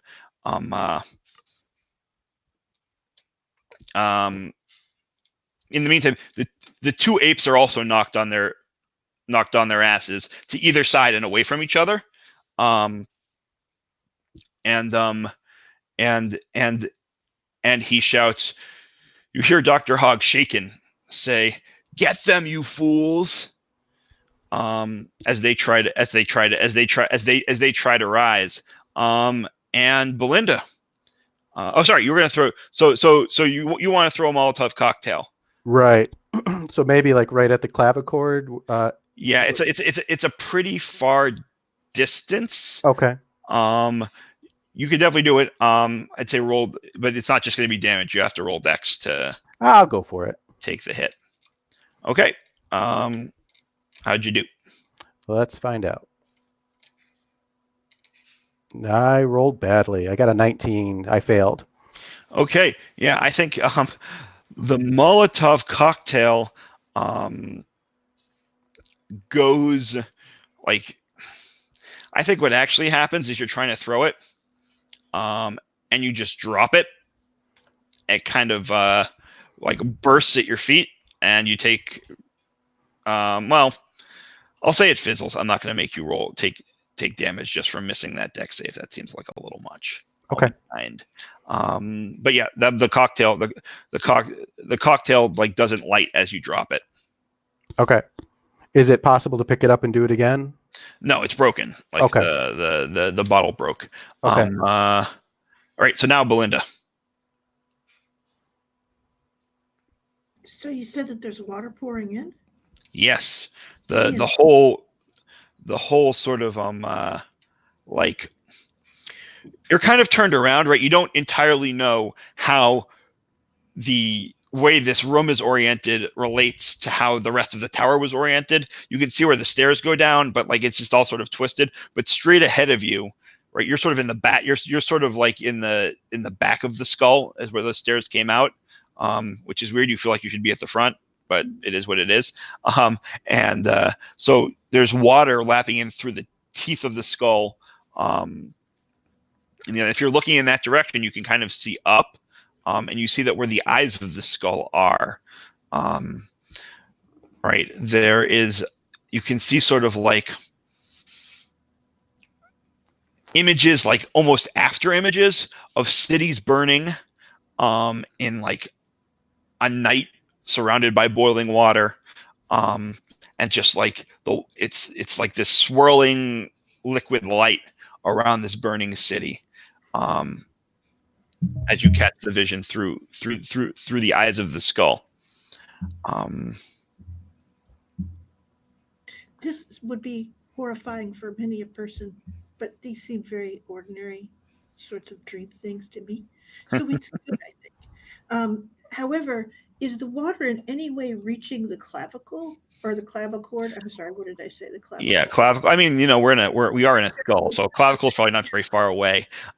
It's sort of like lapping, like it's not very deep, right? It's lapping in through, and there's definitely like, because the clavichord is over on that towards the mouth, like there's waves. So like at its highest, there's maybe like an inch, and then it sort of like washes down to being like a quarter inch or less at the feet of the clavichord. So it wouldn't be a threat to the ants yet, right? Unless it were coming up from above. Can you say that one more time? So the water is not a threat to the ants, to that fungus growth, right? No. Okay. Does it look, when I look up at like where the eye sockets are, where the nose is or something, that like what is it that why the water's coming through the teeth? Is there like some barrier that I could break? I mean, there's teeth. You Teeth. could try to knock out some teeth, but you'd have to get all the way over to the other side of the room first. This seems like a fine thing to do. I'm not particularly notable in any way. I will attempt to make my way over there so that I can add some nice sloshy water to the situation. Because all I have is soap. Okay, but just to be like the teeth are not keeping the water out, right? They're like, it's like washing in like waves, so it would probably make it come in a little bit like, but it's not like it's pushing in and filling up, right? It's in and out and in and out. Above at all, like no. You can see. I mean, you can see up through the wound that there's like that it's not. There's no water coming down from there. Oh, okay. It's like almost like this is like on a beach, right? All right, that makes sense. Thank you. I was trying to picture it. So okay, so it's just coming up like it's lapping. Exactly. Like the waves are pretty strong. But you're not. It's not trying to rush into to fill up the space. Okay, so. All right, then. I think that what I can do is see if I can distract these guards as they get up. Can I hit one of their bowler hats off with my cleaver? You could do better. You can just take a swing at it with your cleaver if you want. Okay. I mean, you can, if you just want to knock off the hat, you can. But it seems to annoy them. I mean, like all their attention goes to that hat for a moment, which would give me. Right. I mean, you could attempt to take a swing. You can definitely attempt to take a swing at its head. I'm going to give you a choice. Okay. You can either roll damage, right? And in the process, right, like definitely succeed in hitting them, but not necessarily in that, not in the head and not knocking off the bowler hat. Right, because they're trying to get up, they're moving, right? But you definitely have a clean hit on them if you want, or you could try to just be careful to knock off the bowler hat, and that will be like I'll also let you do that for free, right? Basically, like either one is your action. You can choose to do damage. You can choose to definitely knock off the bowler hat. I choose to knock off the bowler hat. Very well. So you get in up close to which one? The one on the right side of the room or the one on the left side of the room? On the one closest to Sister Philomena. Okay. So that's the one on the left side of the room, I'll say, kind of arbitrarily. But and just to again like give you a sense of the space. It's like if the sword wound is up at the top in the center where all of those things are coming, right? And the clavichord is in the back, right? And those that the stone altar coming out of the spinal cord is also dead center underneath the wound, right? Which is where Dr. Hogg and the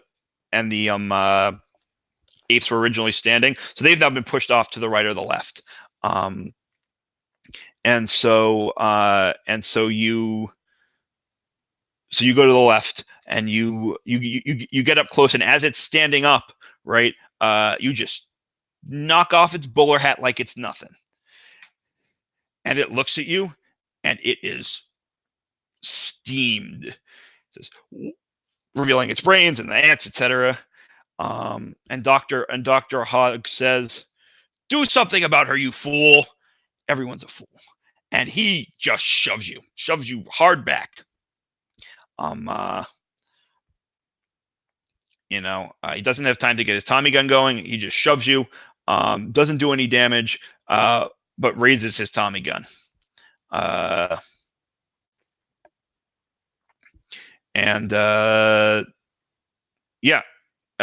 while that's happening, Brant, we're back to Max.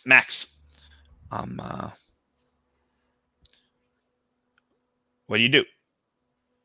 I find the mute button. How big is the sword in the ceiling? I mean, it's a gigantic. So imagine there's a creature inside your head, and there's like a long sword that has pierced your skull. Mm-hmm. Right? Something that's walking around like in your head like it's a room. That's how big the sword is.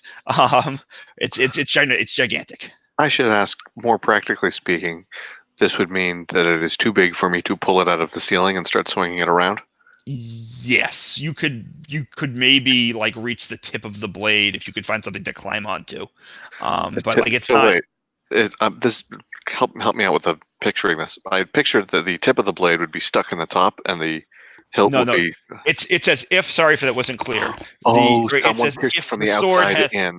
Right, as if something else of equal size has taken its sword and plunged it into its skull. Gotcha. Because why would you stab somebody from the inside of their head? Oh, yeah. I mean, if you could, that would be right. Pretty gross. But anyway, okay, great. And these jellyfish things are just kind of hanging out. Yeah, I mean they're unperturbed by all this action. I mean, so right, what they're doing is, as you take a closer look, what you can see is that they're actually grasping downwards towards something, and that something is. Sorry, I just need 1 second. Mm-hmm.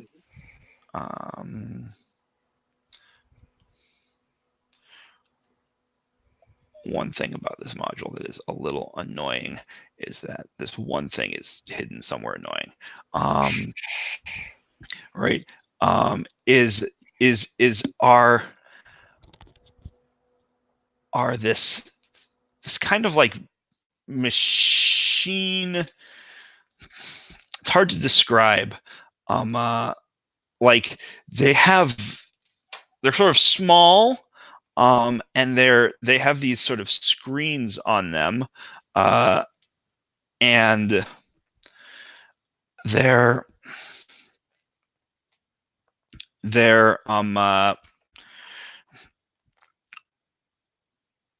it has like it's like a little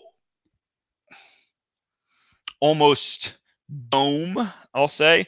Right, there's a series of them. They're not very big. They're like size of like half of a human being's height, of an average human being's height, kind of domed, but then with like little screens along the side that you can see in from any angle, and it seems like you don't know exactly what, but there's like something that like is watching through it, maybe, but maybe not. You're not sure. So these jellyfish are reaching down to these domed objects. Right above, Um, as they're also like, it's like imagine they're like, it's like a swarm of these jellyfish things swimming around, and like Uh-huh. the swarm sometimes has like a pull towards the things below, and sometimes has a pull up towards the wound that they're trying to heal. I see. What would it be helpful to get a closer look in terms of trying to figure out what they're reaching down to? Sure. Like you can definitely take a closer look at it. So I could do that. I'm assuming that there's no like weapons or anything just lying around after apes have been knocked about or anything. I mean, so the one at I'll say at this point, the one that had to deal with Belinda, Mhm. right, like still has his sort of on the ground, but the other one has like gathered his, is starting to pick it up. Okay, I'll try and rush for the one that's on the ground then, as long as he's distracted. Yeah. So yeah, roll Dex.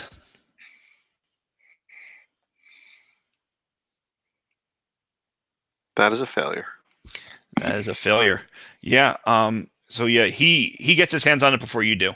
And I think it's sort of like doing that thing where it's like, there's you, there's Belinda, there's you, there's Belinda, and it's like sort of, unsure where to fire.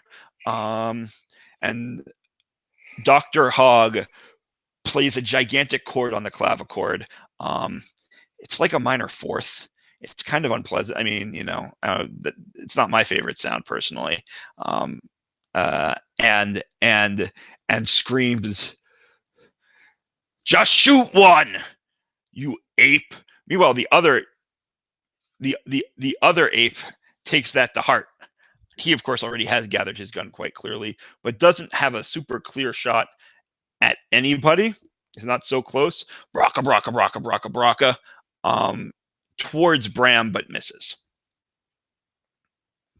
And I believe at that point we are back to Belinda.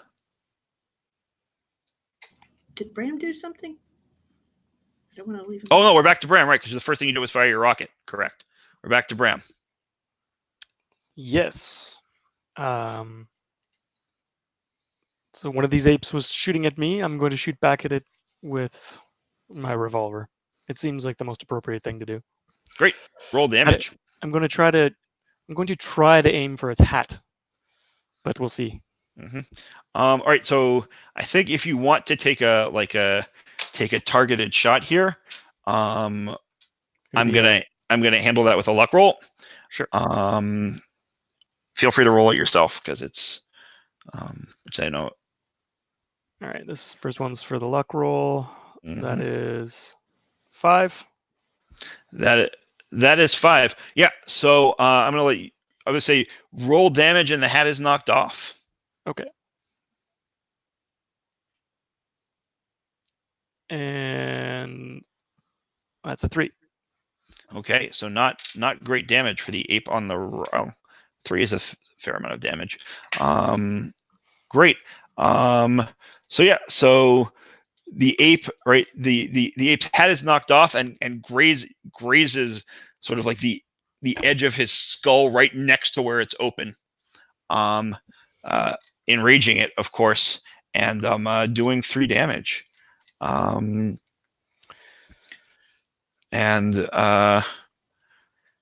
we are back to Sister Mary Philomena. So I think I'm going to take out another Molotov cocktail. Mm-hmm. I'm going to light it. I'm going to say a filthy profanity at it and throw it again at the clavichord. Okay, that is another dex roll. Okay. I mean, I missed again. 16. 16. All right. This time, your hand slips, and it crashes.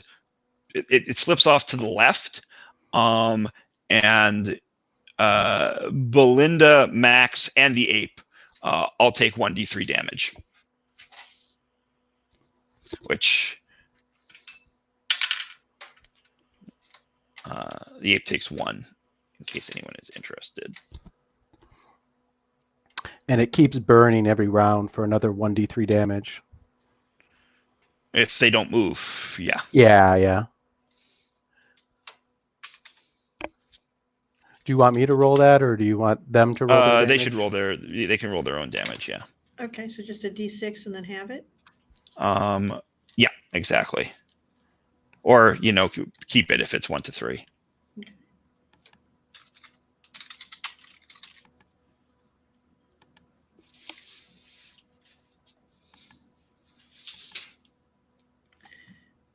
I rolled a 2. Okay. And you have how much? You have 1 hit point? 2? 2. All right. So you are at 0 hit points. Yes. At 0, do you roll a strength save, or do you wait till you reduce it? No, yeah. So you're just at 0 hit points. You're fine. Okay. And Max, you should also roll 1d3 damage. Yeah, I did. I rolled a 2 as well. Okay. So that's, you still have 1 armor, right? 2 armor. 2 armor. Okay. So you're fine. Great. And the ape took 1 damage. So, yeah. Belinda. So he has not acted yet. I Mhm. think I will try. Let's see here. This is foolish, but I'm on fire. So I think that I'm going to try to get out of the fire radius. But as I do that, I would like to swing the cleaver at him, Mm-hmm. at his brain pan. Okay. Yeah. I mean, you definitely have. You definitely have the clear shot. Roll strike. Sorry, roll damage, Okay. because you're still like all tangled up and on fire. So. It's awesome. Okay. I rolled a 6. Oh, fantastic! That was on there. Okay. So he goes down to his knees. He's clearly shaken. But he is not dead yet. And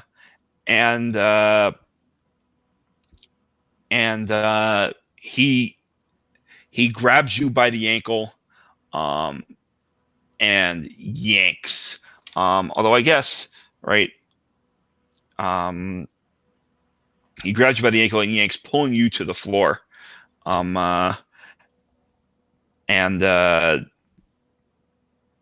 because that's their big move.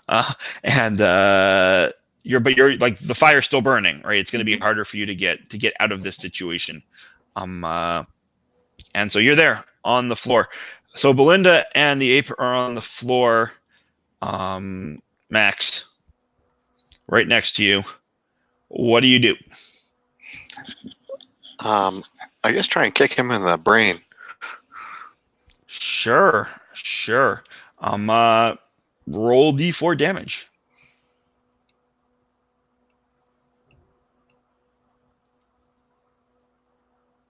For brain damage. Okay. Hold on. So that is I'm terrible at adding. And yeah, he looks up at you enraged. Somebody's good at strength saves. Enraged. Howling. And it's like, can't really respond and do anything at this moment, but is remembers what you did. Remembers what you did. And seeing what happened over there, the other ape grabs a grenade, a something fist-sized from its belt, and tosses it in the direction of Sister Mary Wilhelmina. And then you hear Dr. Hog cackle, ha ha, ha ha. You try and burn me with fire. See how you handle my ape's brain grenades. And you're going to need to roll a will save. Okay. It's a charisma save. Sorry, we're going to change that to will next time. But Let's see. I missed it. you missed it. Okay. You don't know why. You find yourself overcome with the urge to just like steal, to just take things. You She want already, them. She already felt that anyway, so You that's just okay. you just want them. Okay. And at any point on your turn, you can decide to make a will save instead of taking action to overcome that urge. Okay. Although if it just feels normal, then it just feels normal. All right. And speaking of Bram, it is your turn. So we have two apes. They're still kicking. One of them threw a brain grenade. And we have Dr. Hog still. Mm-hmm. At the clavicle. You know. You do what at the clavicle? Sorry, The the clavichord. clavichord. Yeah. And Dr. Hog is still at the clavichord? Yeah, Trying to he get- is. Reassemble the pieces in my mind here. Yeah, he's still at the clavichord. Okay, I'm going to rip off one of my sleeves and douse it in ether. Okay. And my intention is to run up to the doctor and smother his face with it. All right. I'm going to ask you to make a dex save. It's like far enough and dangerous enough run. Completely not. Rolled a 14 to be below a 6, so no. Yeah, so you make it to Dr. Hog just fine. Mhm. Just fine. And you're there. But as you get there, you trip and fall at his feet at the foot of the clavichord. And he laughs, ha ha ha ha, and plays a chord. It's not clear that what's happening is a response to his playing. You should know. And the ants from the web run down towards you. Roll another dex save.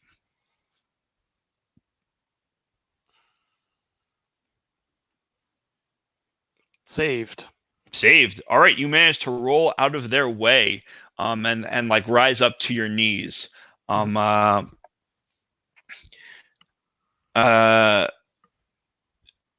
Hog then.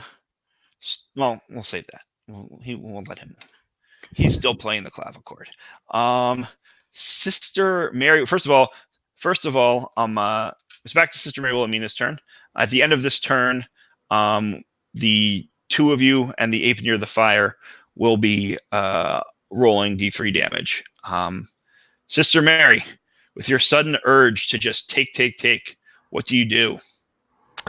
Well, I'm going to walk right over to those pretty crystals and gold on the spine and start picking them off of there if I can.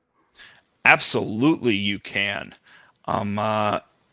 Absolutely, you can. How many did I say there were? 2 or 3? 3. There were 3. Okay. So they can't. You need to do. You could get them out. They're not like super firmly lodged, but they're not super like they're wedged pretty tight.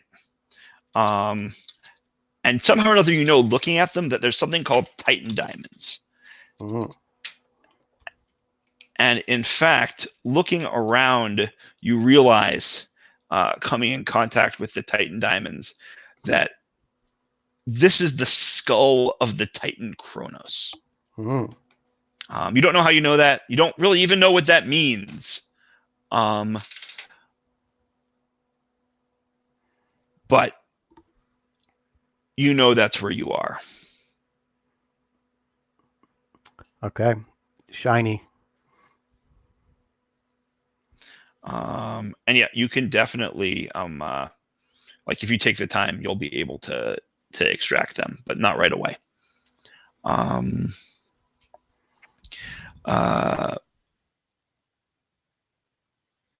this is they're sort of like embedded surrounding that those dome-like apparatuses that you saw earlier.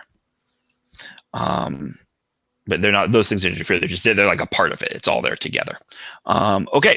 So do you want to take your turn? Like I'll give you the movement for free. Do you want to take your turn, like beginning to try and dislodge them?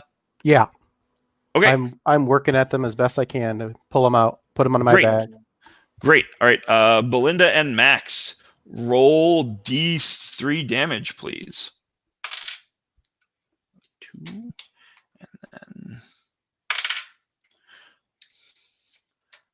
what did you folks get? 3. I rolled a 6. Okay. And what were you at before? 0. You were at 0. So you take 3 off of your strength Oh, and then roll a strength save. okay. This sounds not so great. So, okay, so I gotta beat a 7. I mean, come under.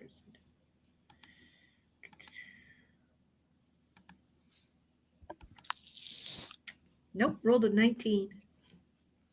You rolled a 19. Okay. You pass out. You are out of this battle for the moment. And Max, what did you roll? I also rolled 3, which means I lose my 1 hit point. Okay, but you're still at 0. The ape lost 2 points off its strength. I'll clue you into the fact, but managed to survive that strength save.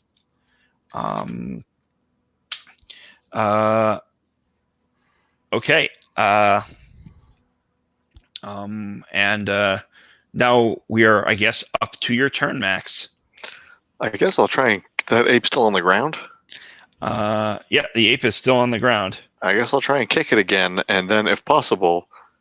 Well, I probably have to choose whether it makes more... Let me put it this way. We're lying in fire. We're standing in a fiery mess right now. I probably have the choice to either kick an ape in the head or drag Belinda to safety. Right. And I will tell you, at this moment, if you kick that ape in the head, he's not going to roll a save. He's just dead. Right? Like he's there. He's writhing. He's burning. His brain is exposed. Right? You can kill him by putting your boot in his head. He's not avoiding it. But Belinda will still be lying there in the fire. I'm going to drag Belinda out of the fire. Oh. It's... You're getting concerned that the simulation might be real. No, it's just a simulation, but I'm concerned that I'm going to lose the bonus for reviving comrades. Amazing. Okay. And we come back to Right Ape. And Right Ape sees you going for those crystals. And fires his Tommy gun, braka. And he is, because you're in the middle of the room and he's off to the side, it is close enough that he is going to do some damage to you. So roll, I think it's a D6. It might be a D4. Hold on.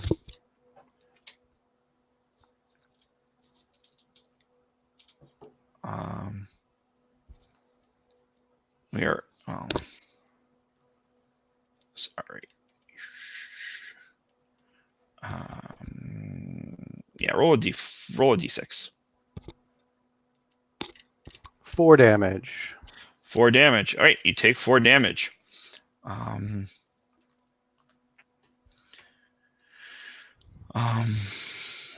Okay. And we are back to Bram on his knees, still surrounded by ants, and you need to make a dex save, please, before you can take your turn.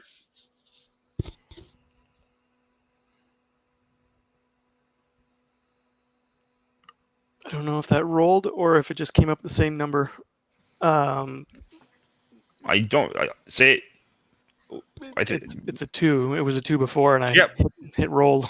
it happens. All right, great. So yeah, Sometimes you are all the way standing up. You smash the ants. You are out of danger for the moment. Standing next to the clavichord beside Dr. Hogg. What do you do? I am going to take my ether-soaked rag of my sleeve and smother it into their face. Mm-hmm. Dr. Hogg breathes in deep. And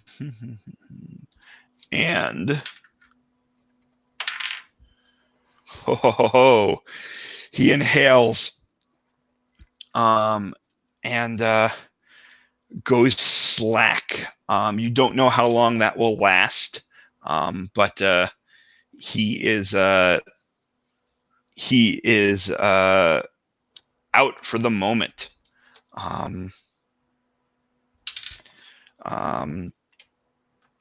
Okay. And we are back to you, sister.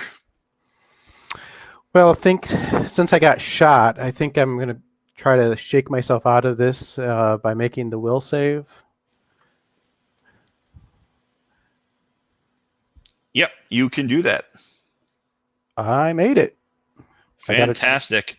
You shake yourself free and you're like, why did I want this? Is this, I mean, I know why I wanted this. It's awesome, but like, why did I risk so much for this in the moment? And yeah, so you are free of the compulsion, the compulsion to steal. Belinda, you are out.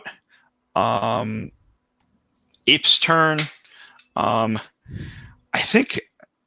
Oh, and sorry, and that's another. How many turns does the Molotov run for? Each round until flames are quenched. I'm gonna say they're still going, although they're about. This is the last round, right? The water will have doused them by the end of this round. We will say. So Max, do take D3 damage. Didn't he drag Belinda out of there? Oh yeah, right. You're both out of there. I take it back. It's just the ape that takes D3 damage. You took 1 damage. You're absolutely right. And that is down to that. The ape collapses in cinders as the last smoldering bits of the blaze are put out by the edges of the water that lap up against him. And now, Max, it is your turn.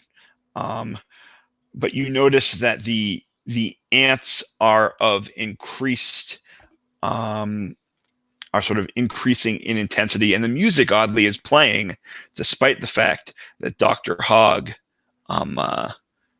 is out. All right. As much as I would really like to walk up to Dr. Hogg and do a Scooby-Doo style, let's see who you really are, I think that the intensifying music and ant activity probably deserves more immediate attention. So I'll head up to that clavichord and say, don't worry, I got this, and proceed to demonstrate that Max has absolutely no musical skill whatsoever, but is going to see what just kind of randomly pressing on keys will accomplish. Oddly enough, the melody that's been playing continues, and the music that you're playing like has a strange counterpoint to it, as a large crowd of ants starts rushing towards you. Roll Dex, please. This will not go well. No way, I rolled a 1. That's crazy. Fantastic. You do have to step away from the clavichord. Yeah, I'll do that. But the right, but the ants, the between stepping on them, swatting them, and just ducking around, none of them make it up into your face. Other ape, trying to think, is the two of you are close enough. other ape grabs a grenade from his belt and throws it towards the clavichord. Please, each of you roll a will save, Max and Bram. 20. It's good to do that back to back with the 1. Mm-hmm. 19. All right. So,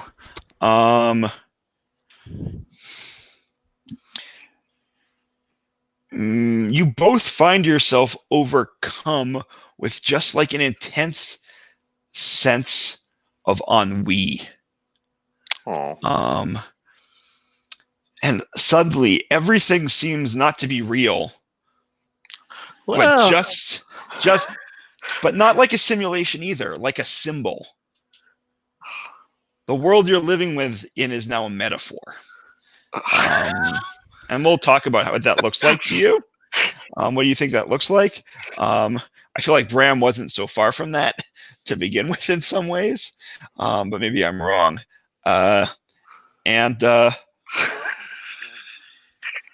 We come to Sister Mary Philomena. I think I'm going to stomp over and bash the other gorilla in the brain with my baton. Sure. Roll damage. 3. Okay. The gorilla is angry. He takes 3 damage. And you now have his full attention. He's not throwing any more brain grenades anytime soon. And yeah, Max, I need you to make another dex save.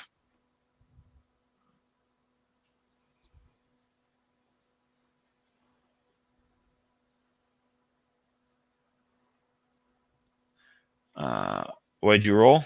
17. And your dex is below that, I assume. My highest ability is like a 9, so. All right. Yep. Another. Gonna need another will save.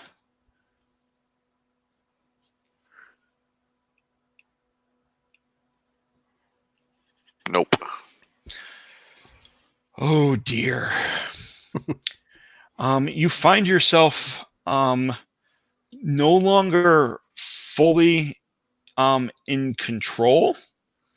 And you start trying to pull Dr. Hogg away from Bram. I'm trying to figure out, did I skip someone's turn? Bram, it's your turn. I definitely skipped your turn last time. Oh, that's fine. I'm overwhelmed with a sense of ennui. I'm trying to understand what this situation is now trying to tell me about what is real. Watching Max pull Dr. Hogg, I, unlike my compatriot, am not familiar with Scooby-Doo. And so I actually am wanting to see what's behind this mask and pull it off. Mm-hmm. Yeah, so you all pull. I'm gonna do.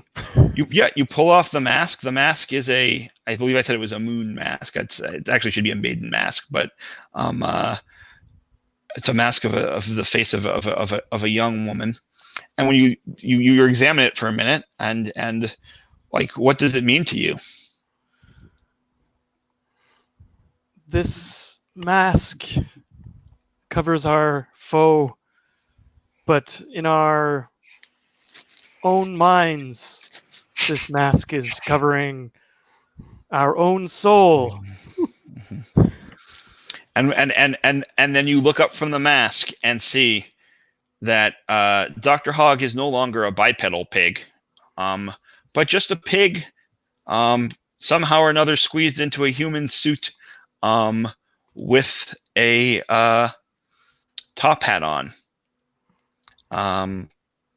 I think in that moment, the clavichord stops playing,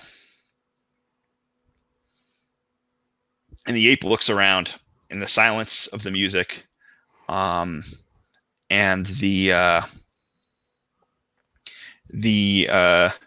snoring hog, now curled up perhaps at your feet, Bram, and just like drops his Tommy gun and backs away from you. Sister Mary, what do you do? Can I just knock him out with my baton? Sure, he's at your mercy. Whack. Great. So Dr. Hogg is neutralized, and you hear the water now suddenly bashing much more insistently against the teeth of the skull. You have a very short. You have some time in this room before like it floods. So if you want to like look around, try and you can take those crystals if you want to take those crystals.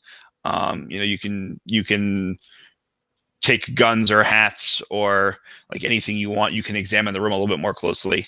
But once you've done that, you're sort of out of time. Yeah, I'll grab a Tommy gun and try to grab some crystals.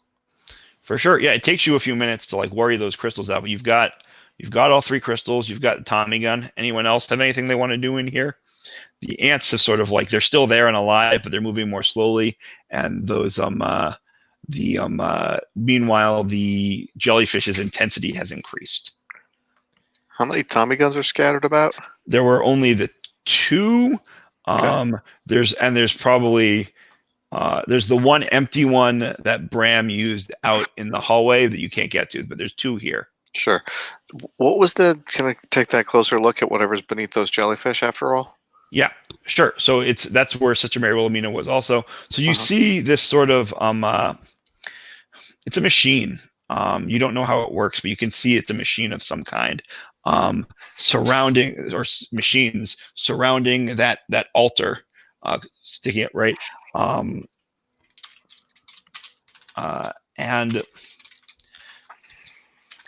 sorry, one second. This is the part.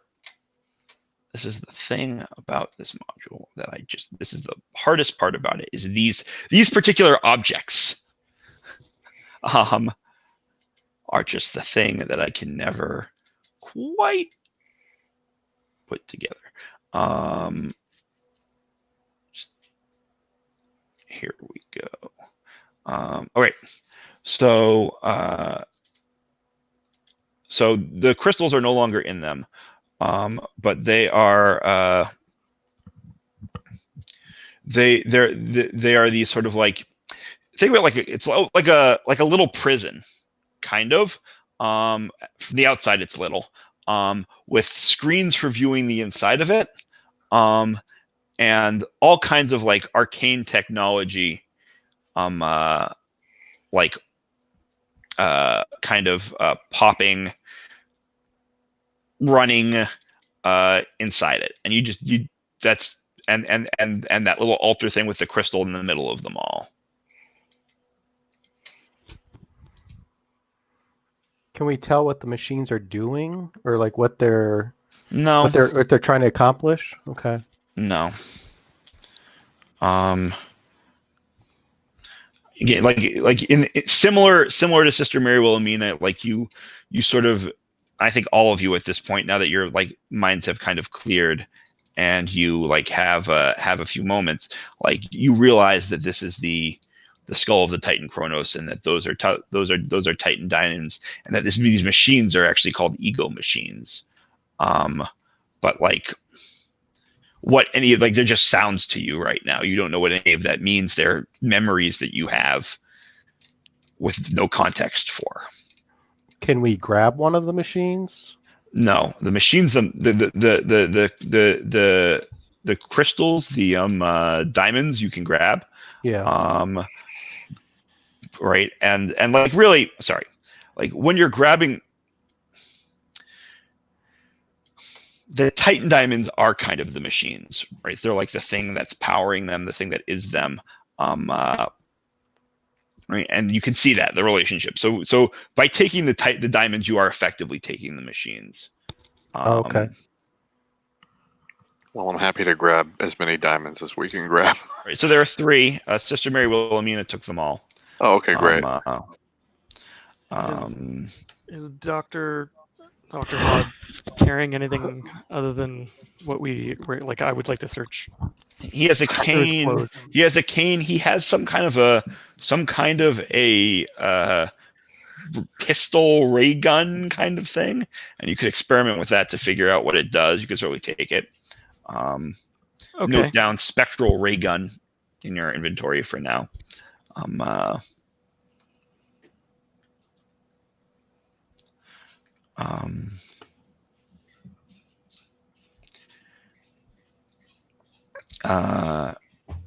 Anything else anyone wants to do in here? I would like to wake up. Yeah. Oh yeah. Okay, good. I mean, you're awake. Oh, awesome. Your Okay. so I'm recovered now. your strength is still reduced. You haven't recovered yet, but you're awake. Excellent.